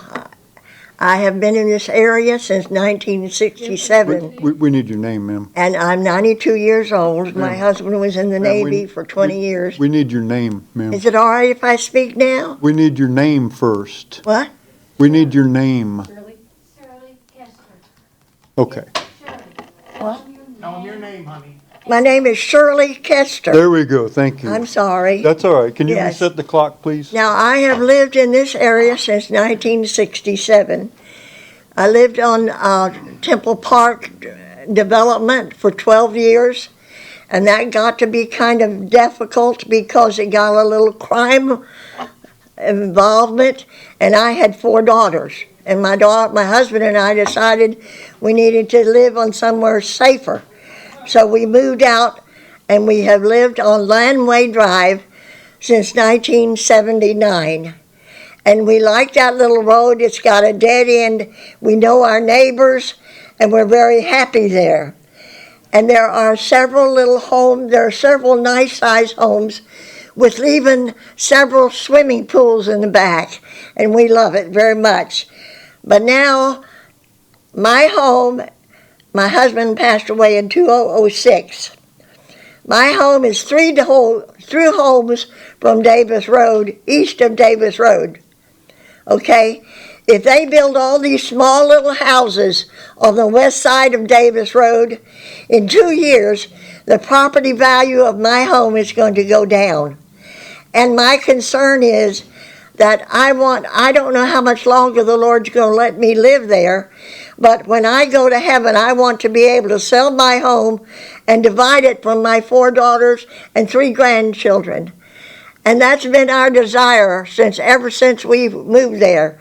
My husband and I both worked hard at our jobs. I was a secretary at the church, and he kept about 3 different jobs after he retired from the Navy, so we could move into this nice home that we have. So that's my concern, that if you allow these homes to go in another couple of years, my property is going to go down, and I won't have so much to give to my children. And so thank you so much for listening to me. God bless you. Thank you, ma'am. Are there other members of the public who wish to address the council on this item? Okay. Council members, questions of staff? City manager. Mr. Mayor, I don't know if this is the right opportunity or not, but I would like to answer the question that was posed by the first speaker. The gentleman mentioned about the road, once this annexation going in, the road becoming the city's. That's in fact not going to happen that way. The road is going to remain a county road. At some point in the future, if the county chose to do something different, that'd be a different process. But purely annexation will not change the status of the road. It will remain a county road. And as far as the character of the developer, that's not something we feel equipped to answer, but I believe the representative is here from the developer if they'd like to speak to that. I'm not sure that's relevant for us to consider anyhow. I'm not sure that's an area that we should be straying into. I agree. We deny it, get in trouble for getting out of the legal boundaries here, so, okay. Other questions for staff? Okay. If there are no questions, I will close the public hearing and ask the clerk to read the title of the ordinance. An ordinance of the City of Temple Terrace, Florida, providing for the voluntary annexation of one parcel of certain real property located south of East Fowler Avenue and west of Davis Road, addressed as 10024 Davis Road and totaling 4.18 plus minus acres, lying within the unincorporated area of Hillsborough County, legally described in Exhibit A attached hereto, directing that this ordinance be recorded with the clerk of the Circuit Court of Hillsborough County, directing that the corporate boundaries of the city be redefined to include the annexed area, providing for severability, providing for correction of typographical errors, repealing all ordinances or parts of ordinances in conflict herewith, and providing for an effective date. Good. Thank you, Madam Clerk. Is there a motion? Move to approve ordinance 1561 annexing approximately 4.18 acres on unincorporated Hillsborough County to the city of Temple Terrace. Second. Motion second. I do have one question. I lost my chance because I was thinking about all these different things, but I do have a question before we vote, Miranda. The mobile home that's currently on the property, what happens if this property gets annexed and then something happens and the planned development falls through, somebody goes bankrupt, somebody dies, who knows what happens. Projects fail all the time, but then the property is annexed into Temple Terrace where mobile homes are not allowed. So is the removal of that mobile home a contingency on the annexation? I believe it was the applicant's proposal to demolish it. Yeah, I'd have to look back. So Mr. Sherman is shaking his head no. Mike, what would happen if in that scenario? I would think it would just be a non-conforming use, and I don't believe it's in use right now. So it's a non-conforming use. It can stay as long as it's there, but if they ever try to replace it or, do something new, then it would have to come up to code. That's what I wanted to know. Thank you. Okay. Sorry, I got out of sync there. Usually I'm the gatekeeper for that, and I'm the one that broke the rules. So, okay, all those in favor? Well, I just have a comment. Yes. So just for clarity for the people listening or watching, the issue in front of us at this moment is annexing the property into the city. It's not, and there is no other consideration that we're taking in this action. It's only annexing the property in this item. Correct. Discussion of the motion. Further discussion? And on that vein, this property can be developed without annexation. Correct. It's not safe from development just because it remains unincorporated. That doesn't, this actually gives us some control over how it's developed. If they develop it under the county rules, we don't have any say at all. So, okay. All those in favor signify with aye. Aye. Aye. Opposed? No nays. Okay, ordinance 1561 is adopted on second reading. Next is a second public hearing and second reading of ordinance 1562, adopting a comprehensive plan future land use map amendment for folio 037534-0000 and addressed as 10024 Davis Road. I will open the public hearing, and City Planner Miranda and I will return to explain. Yes, back again. Okay, so yes, this is the second public hearing and second reading of an ordinance approving the comprehensive plan amendment for 10024 Davis Road. There are two application numbers associated with this. Temple Terrace has CPA 2302 and the Planning Commission has TT/CPA 2301, so that's why there's two numbers. This is the second of the three land use actions submitted by the applicant. Here's an aerial map of the subject property. This is the same subject property that we just heard in the annexation. So it is 4.1 acres in size. The applicant is proposing to change the future land use map from Hillsborough County R6 to the City of Temple Terrace R9 category.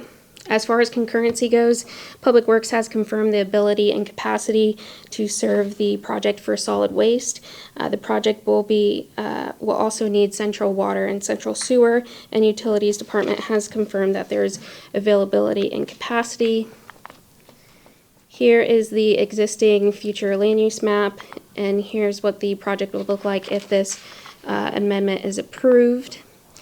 Here's a chart of the adopted future land use between the residential 6 and the residential 9. The range of allowable uses is fairly similar, but the major change is the density. Residential 6 units per acre versus the 9 units per acre. This slide shows a statement from the comprehensive plan, and it basically outlines that the purpose of the R9 is really for the single-family attached and detached homes. This slide shows the future land use map of just the Temple Terrace properties in the city limits.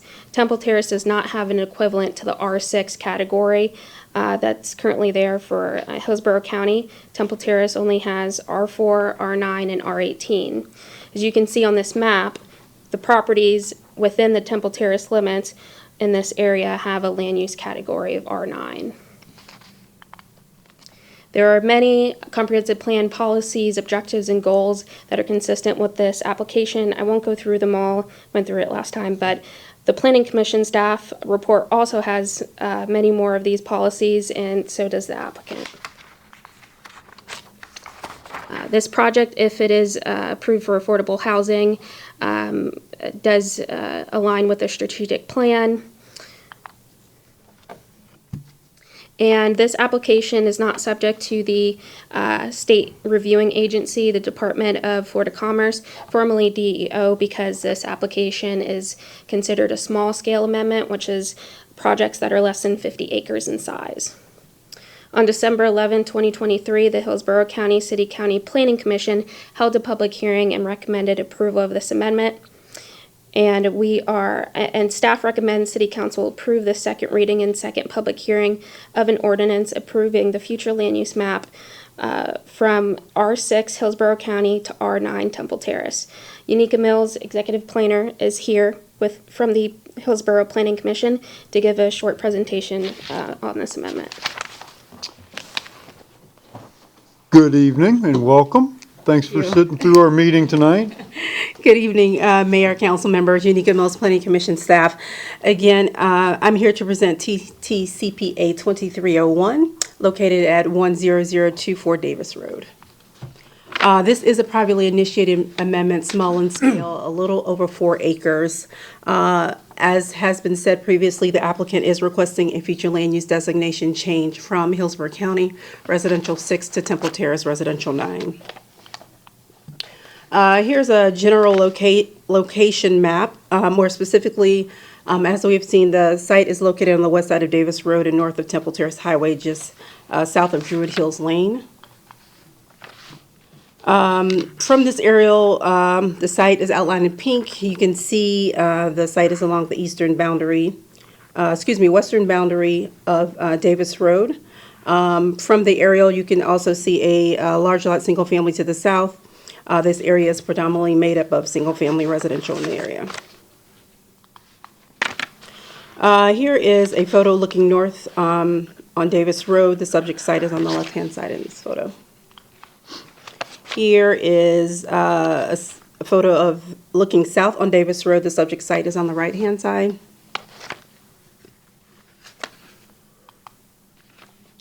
And that's the large lot single-family home that's just south of the subject site. Again, currently the site is designated Hillsborough County Residential 6. Other future land use designations in the area include Residential 12, which is kind of northwest in the orange. There's a presence of Residential 18. There's also a presence of public, semi-public, located in the blue. And then we have some parks and recreation open spaces in the green on this map. The proposal again before you this evening is to change a future land use designation to Temple Terrace Residential 9. I would like to mention just the site just to the north of the proposed site was before this council as well as Planning Commission for the same exact approval, and it was approved under TTCPA 1702 back in 2017. It went to R9. It went to R9, same exact request. Currently, the site has the potential to develop at either 25 dwelling units or over 45,000 square feet of non-residential uses. If approved, the subject site would have the potential to develop up to 37 dwelling units. The non-residential entitlements would remain the same. Planning Commission staff did review this request and found it consistent with the following policies and goals. Housing Goal 1.1, which states to provide a variety of adequate housing types in order to serve the community's population. Land Use Policy 8.6.3, which states to continue to process voluntary annexations for non-residential as well as residential uses. Policy 8.6.4, which speaks to orderly growth with the provision of utilities, as well as Land Use Goal 2 and Policy 2.1.1, which speaks to achieving well-balanced growth and protecting stable residential neighborhoods. With all that, Planning Commission staff recommends that the City Council adopt an ordinance approving TT CPA 2301, and I stand for any questions. Thank you, Ms. Mills. Are there questions? Very good. Are there members of the public who wish to comment on this item? Okay.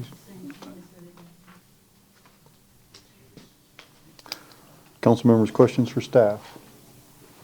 Excuse me, Mr. Mayor. Yes. I was Okay. just waiting to see if anyone from the public. Good evening, sir. Hi, for the record, Kevin Reale, 401 East Jackson Street with Stearns & Miller Law Firm.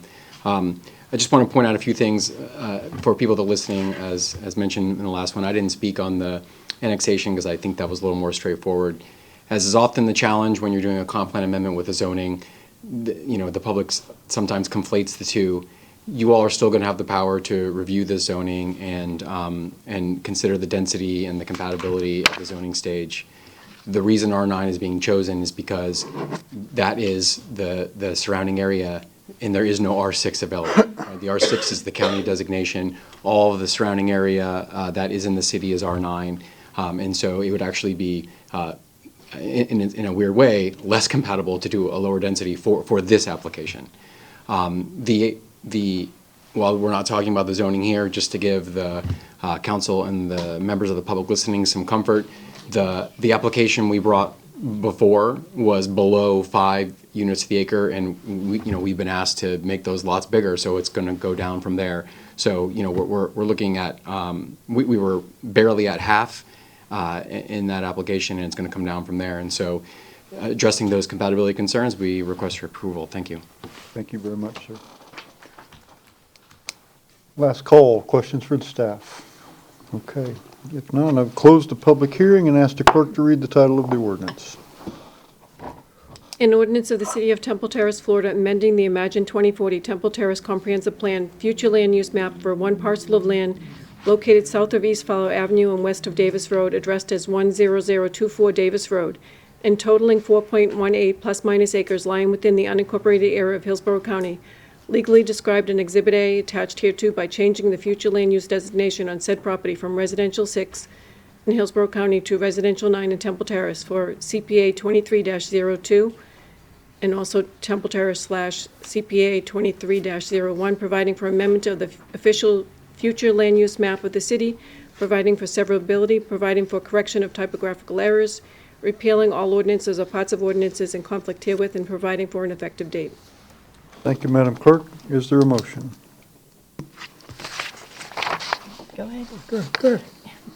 Move to approve ordinance 1562, adopting a comprehensive plan future land use map amendment for folio 037534-0000 and addressed as 10024 Davis Road on second public hearing and second reading. Second. Motion second. Discussion of the motion? Just another comment. Councilmember Fernandez. I know that there was a lot of discussion at the last meeting regarding the potential development to go on this property, and I just want everybody to understand that is not being decided in this item at this time. That will be a future item to come before the council, tentatively scheduled for May. So right now, all we are doing in this item is we have no R6. It is R6 zoned in Hillsborough County. We don't have the same land use and zoning, so we have to put something that is specific to Temple Terrace. And staff has determined that R9 is the most similarly compatible. So that's all I wanted to say. Good, thank you. Other comments, council members? If not, all those in favor signify with aye. Aye. Aye, opposed? No nays. Ordinance is adopted on second reading. Next item is a second public hearing and second reading of ordinance 1563, vacating the 15-foot drainage easement at the rear of the property located at 6725 Drifting Sands Road.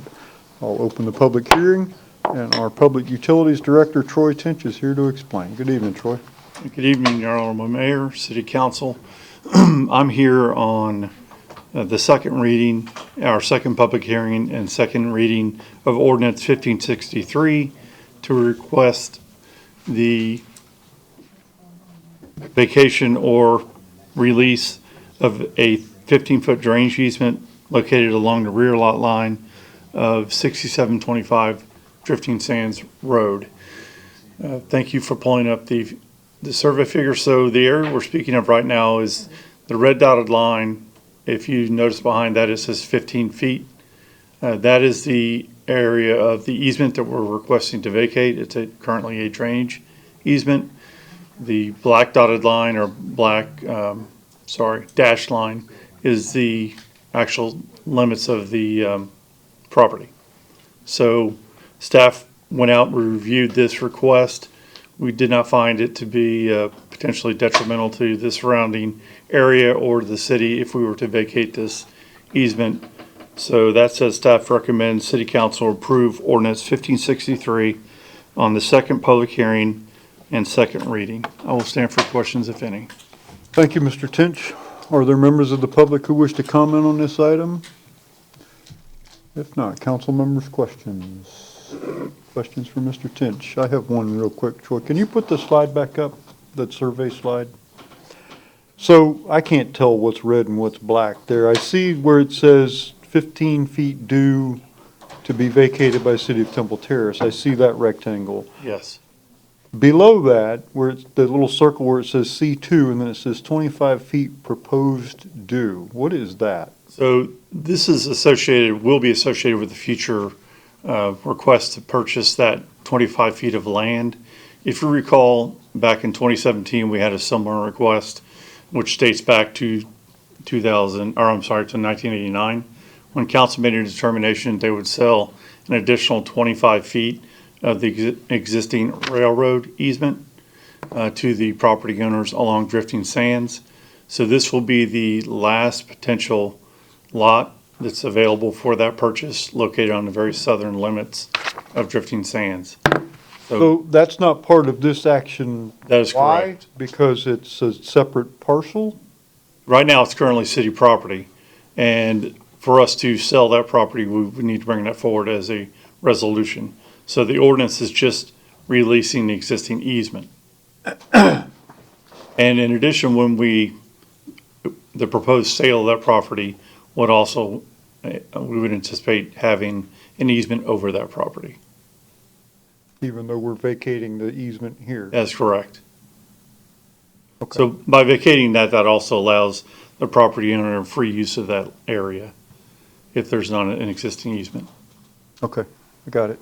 Other questions for Mr. Tinch? Okay, very good, thank you. All right, if no questions, I'll close the public hearing and ask the clerk to read the title of the ordinance. An ordinance of the City of Temple Terrace, Florida, vacating the 15-foot drainage easement along the southerly line of Lot 13, Block 1 of Andrews subdivision, as recorded in Plat Book 49, page 3 of the official records of Hillsborough County, Florida, establishing conditions precedent to vacation, directing for the recordation of this ordinance in the official records of Hillsborough County, providing for severability, repealing all ordinances or parts of ordinances in conflict herewith, and providing an effective date. Thank you, Madam Clerk. Is there a motion? I move to approve ordinance 1563 vacating the 15-foot drainage easement on the rear of the property located at 6725 Drifting Sands Road upon second public hearing and second reading. Second. Motion is second. Discussion of the motion? All those in favor signify with aye. Aye. Opposed? No nays. Ordinance 1563 is adopted on second reading. Thank you, Mr. Tinch. Next item is a resolution adopting subdivision plat SP 23-02 for property located south of Temple Terrace Highway and west of Davis Road. Our Community Development Director, Mike Sherman, is here to explain. Good evening, Mr. Mayor, members of the council. Tonight, for the council's consideration, we are pleased to present the final plat for what's known as the VA plat here in Temple Terrace. We have two owners of these properties. One is the Medical Office Enterprise 2 and Citrus LLC and Citrus LLC. So just for some background information, on the left is a general area map showing the three parcels. I tried to bold them in green, purple, and red. I didn't make the line dark, wide enough, so it may be a little bit difficult to see. And on the right is an aerial of the property as it showed when the VA hospital was under construction. There's two addresses, 8451 Temple Terrace Highway and 8401 Temple Terrace Highway. Tonight, the proposal is to take 3 parcels, reconfigure them, and come up with a plat for 3 parcels, one for the Citrus LLC, one for the VA site, and one for an out parcel, which is proposed to be developed at a later time for office retail uses. It's about 50 acres. So some previous council actions that happened, just for refresh the council's memory, in 2021, the council passed ordinance 1511, which approved the rezoning of the property from Hillsborough County PD to the city of Temple Terrace PD. That gave the applicant and the VA the entitlements to build that facility, as well as for the uses on the out parcel.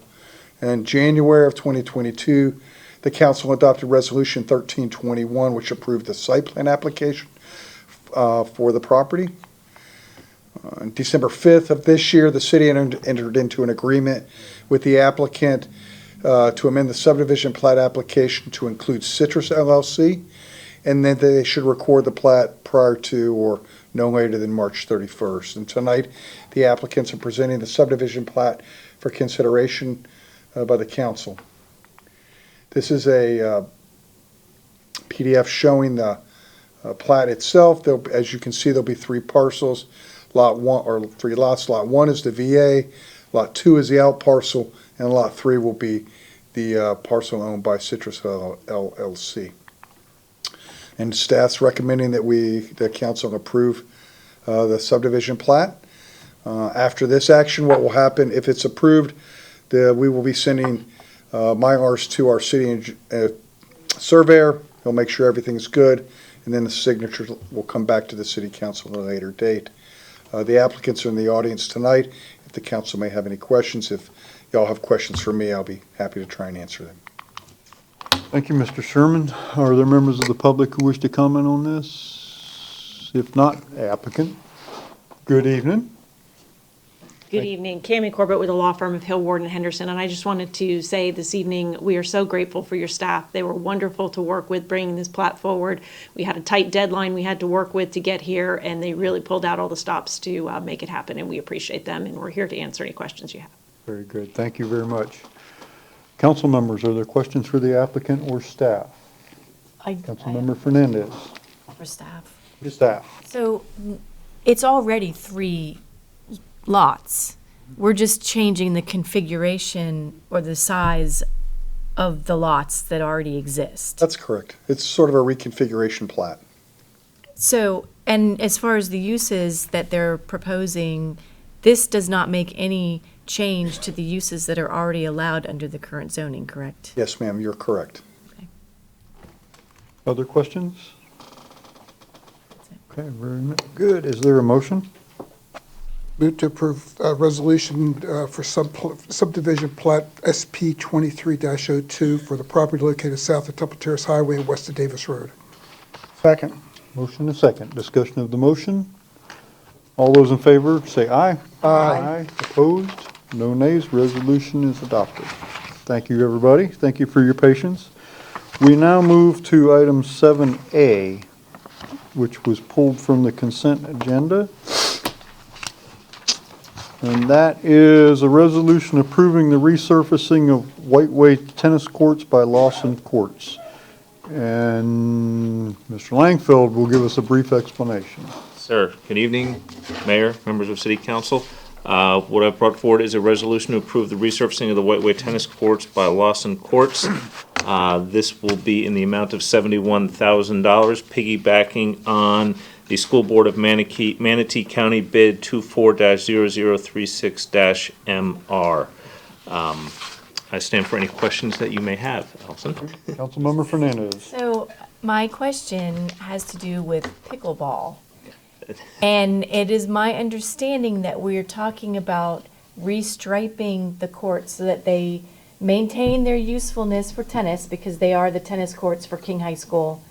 There's their home courts, but also there's been an interest expressed in pickleball courts. And I didn't see where this resurfacing would so I wasn't sure if this was part of the process. Yes, ma'am. The resurfacing of these courts will also include lines, not on all of the courts, but on some of the courts to allow for pickleball play on those courts as well. Pickleball, as we all know, is expanding rapidly in this community, and there's a constant demand for additional courts, and we will be striping courts to include pickleball play on these courts as well.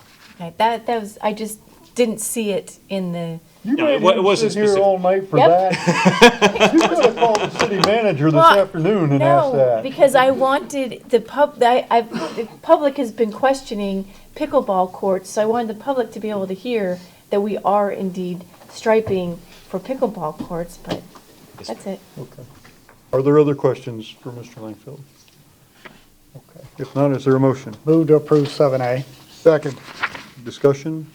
All those in favor signify with aye. Aye. Aye. Opposed, no nays. Thank you, Mr. Langfield. We now move on to carryover council business. Is there any carryover council business? Councilmember Schisler. I've got a couple of things, and if it's out of sequence or not in this portion of the agenda, I apologize. But I do have a couple of questions. Miranda, you did a fantastic job. I know this was your first one. This is very complex. I just want to say you handled this very, very well, and so kudos to you. But I got a couple questions, okay? First one, and I didn't think it didn't really have bearing to the case, so I didn't want to bring it up then. But in the one summary, in the first ordinance, there was a comment about positive findings. I hadn't seen that before. What is meant by when we say there's positive findings related to the action? It's a staff analysis view, so we use that for planning staff. When we find that criteria are met, it has positive findings. If they're not met, you can have negative findings. Okay. And that does bring a good case where if you were to deny application, you can use that as backup. If we ever were to deny a thing, you can, based on these findings, you can have that as part of your justification to deny things. But in this case, there is positive findings. It met statutory requirements for annexation. And because it was in context or opposed to the DRC recommended approval. So it was I just thought it was a It's little. more like a planning. This is the planning department versus the general overview. Okay, all right, thank you, but you did a great job with those. Thank you. The other thing was on the comprehensive plan.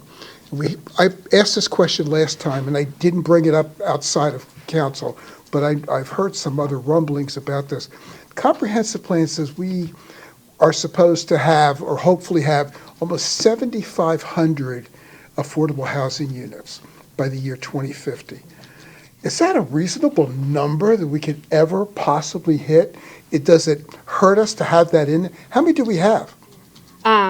Really quickly, I did bring that up at the last council meeting, and I think you caught on to that, and you had responded to that comment. Yeah, it is a comprehensive plan amendment. I can go back to the Planning Commission and see where they got those numbers, because that was drafted in the latest comprehensive plan amendment, which is in 2020, so I can see where they found that 7,000, but they had to pull it from some data. I just don't know. I mean, if that's a goal we're supposed to be attaining, where do we stand with that, and how are we ever going to get there? Is that what the ADUs are going to ultimately satisfy, that type of a scenario? I hope not. Yeah, I know. It would be, we'd have rooms all over the place. But I just thought that number's just stuck in my head ever since the last meeting, and I didn't bring it up because I think everybody would benefit from knowing where this information came from. Again, I'm not trying to put you on the spot, but it's just if you ever have any idle moments and you can figure out where the 7,500 came from, and just so we don't get penalized in any way, shape, or form, if we can't meet that, I don't know where we could put 7,500 units. Absolutely, yeah. It is in our comprehensive plan, so I know it's a goal. I'll talk to Planning Commission, see where they got their exact data from, and I can also talk to the building official to see how many residential units we've permitted since that time, and look at the plan developments that we've also done, and come back to you with. Just curious. Okay, cool. Thank you. Okay, thanks. Mr. Tinch, got a question for you. In the discussion on the annexation, there was commentary made about service area. Does the increased capacity that you asked for at the Chinaberry pumping station affect that? Yes, that is within the area for the Chinaberry pump station. And as you will recall, we just recently released design for that. And it was designed. We now have construction and we'll be moving forward. That was also approved, and we'll be increasing capacity for the station. Okay. So that will affect that area for sure. Thank you for having the forethought to put that in there, because I don't know, would we have ever thought of that? So that's good, thank you. Okay, I just wanted to make sure.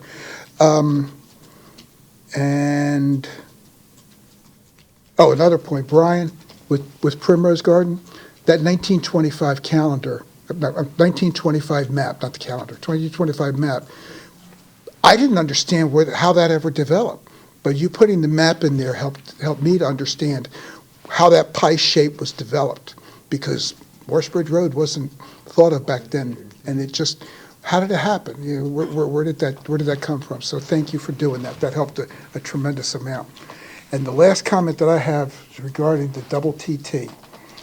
I'm getting a lot of commentary, some good, some bad, and I don't have a personal opinion on it, but whatever we're doing, could we share with the public to help them to understand the genesis of it? I'm not being critical in any way, shape, or form. I love the fact that we're being creative, we're expanding, and we're throwing stuff on the wall to see what sticks.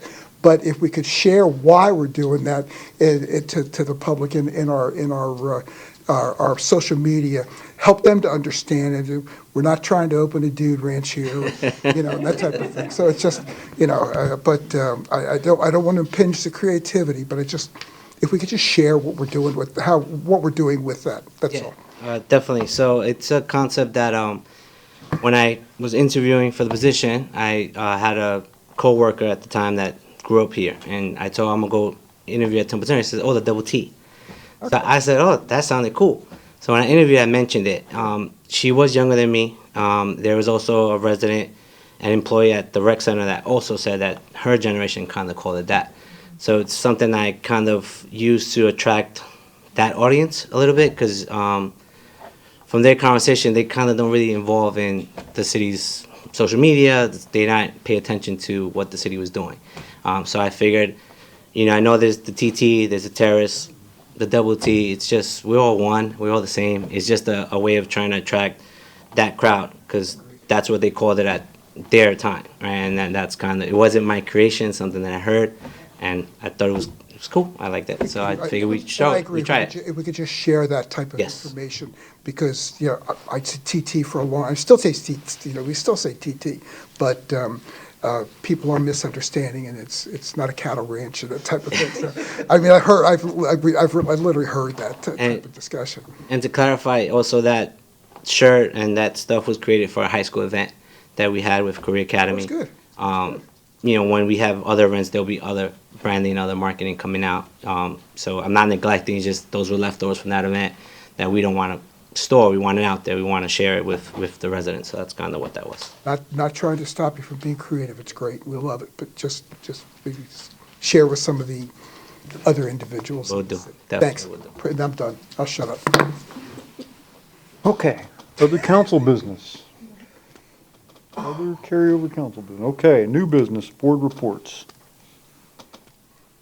Only thing I have real quick is I sent an email out about an hour before this meeting about the goal setting meeting that we're having in April, and asked everybody to submit proposed projects to Jeannie Barlow by April the 9th. That gives her a couple weeks to collate the projects like we did last year, so that if three of us submit projects that are related, we can have one discussion instead of having three different like we used to do. It took forever. So if you could please have those in.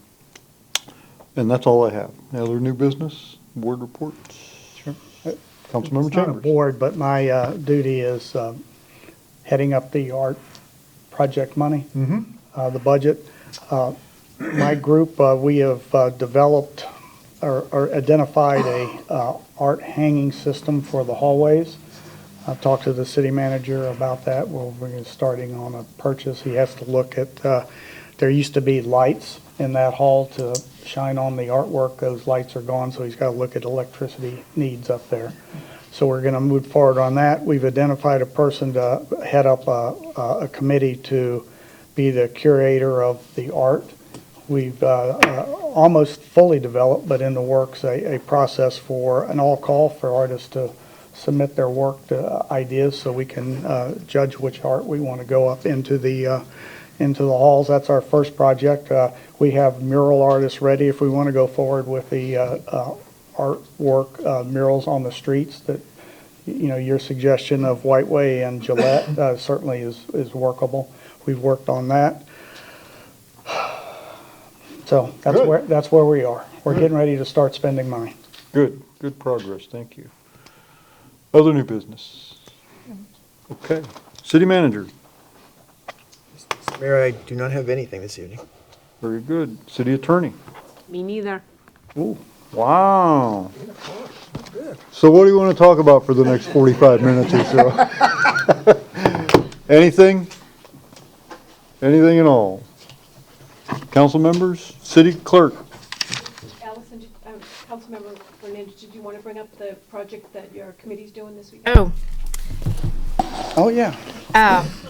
The Brazilian pepper tree removal project, I even had it in front of me, is March 23rd at 10 a.m. And the location is West River Preserve near 1103 West River Drive. And for those of you who know, Brazilian pepper tree is highly invasive and grows very rapidly. So this is the opportunity for you to come out and work with the River Watch Task Force and hopefully remove some invasive plants. Good. Thank you. Vice Mayor. So sorry, Bike with the Mayor is Friday. It is. Friday, and 7:30, so should be a really good event. It is every year. Very good. I hope to see everybody there. We should combine the bike with the mayor and the clay shoot. We'll do it all in the same time, right? Very good. Well, thank you, everybody, for all your work, and thank you for hanging in there with us for so long tonight, and stay safe, and we will be adjourned.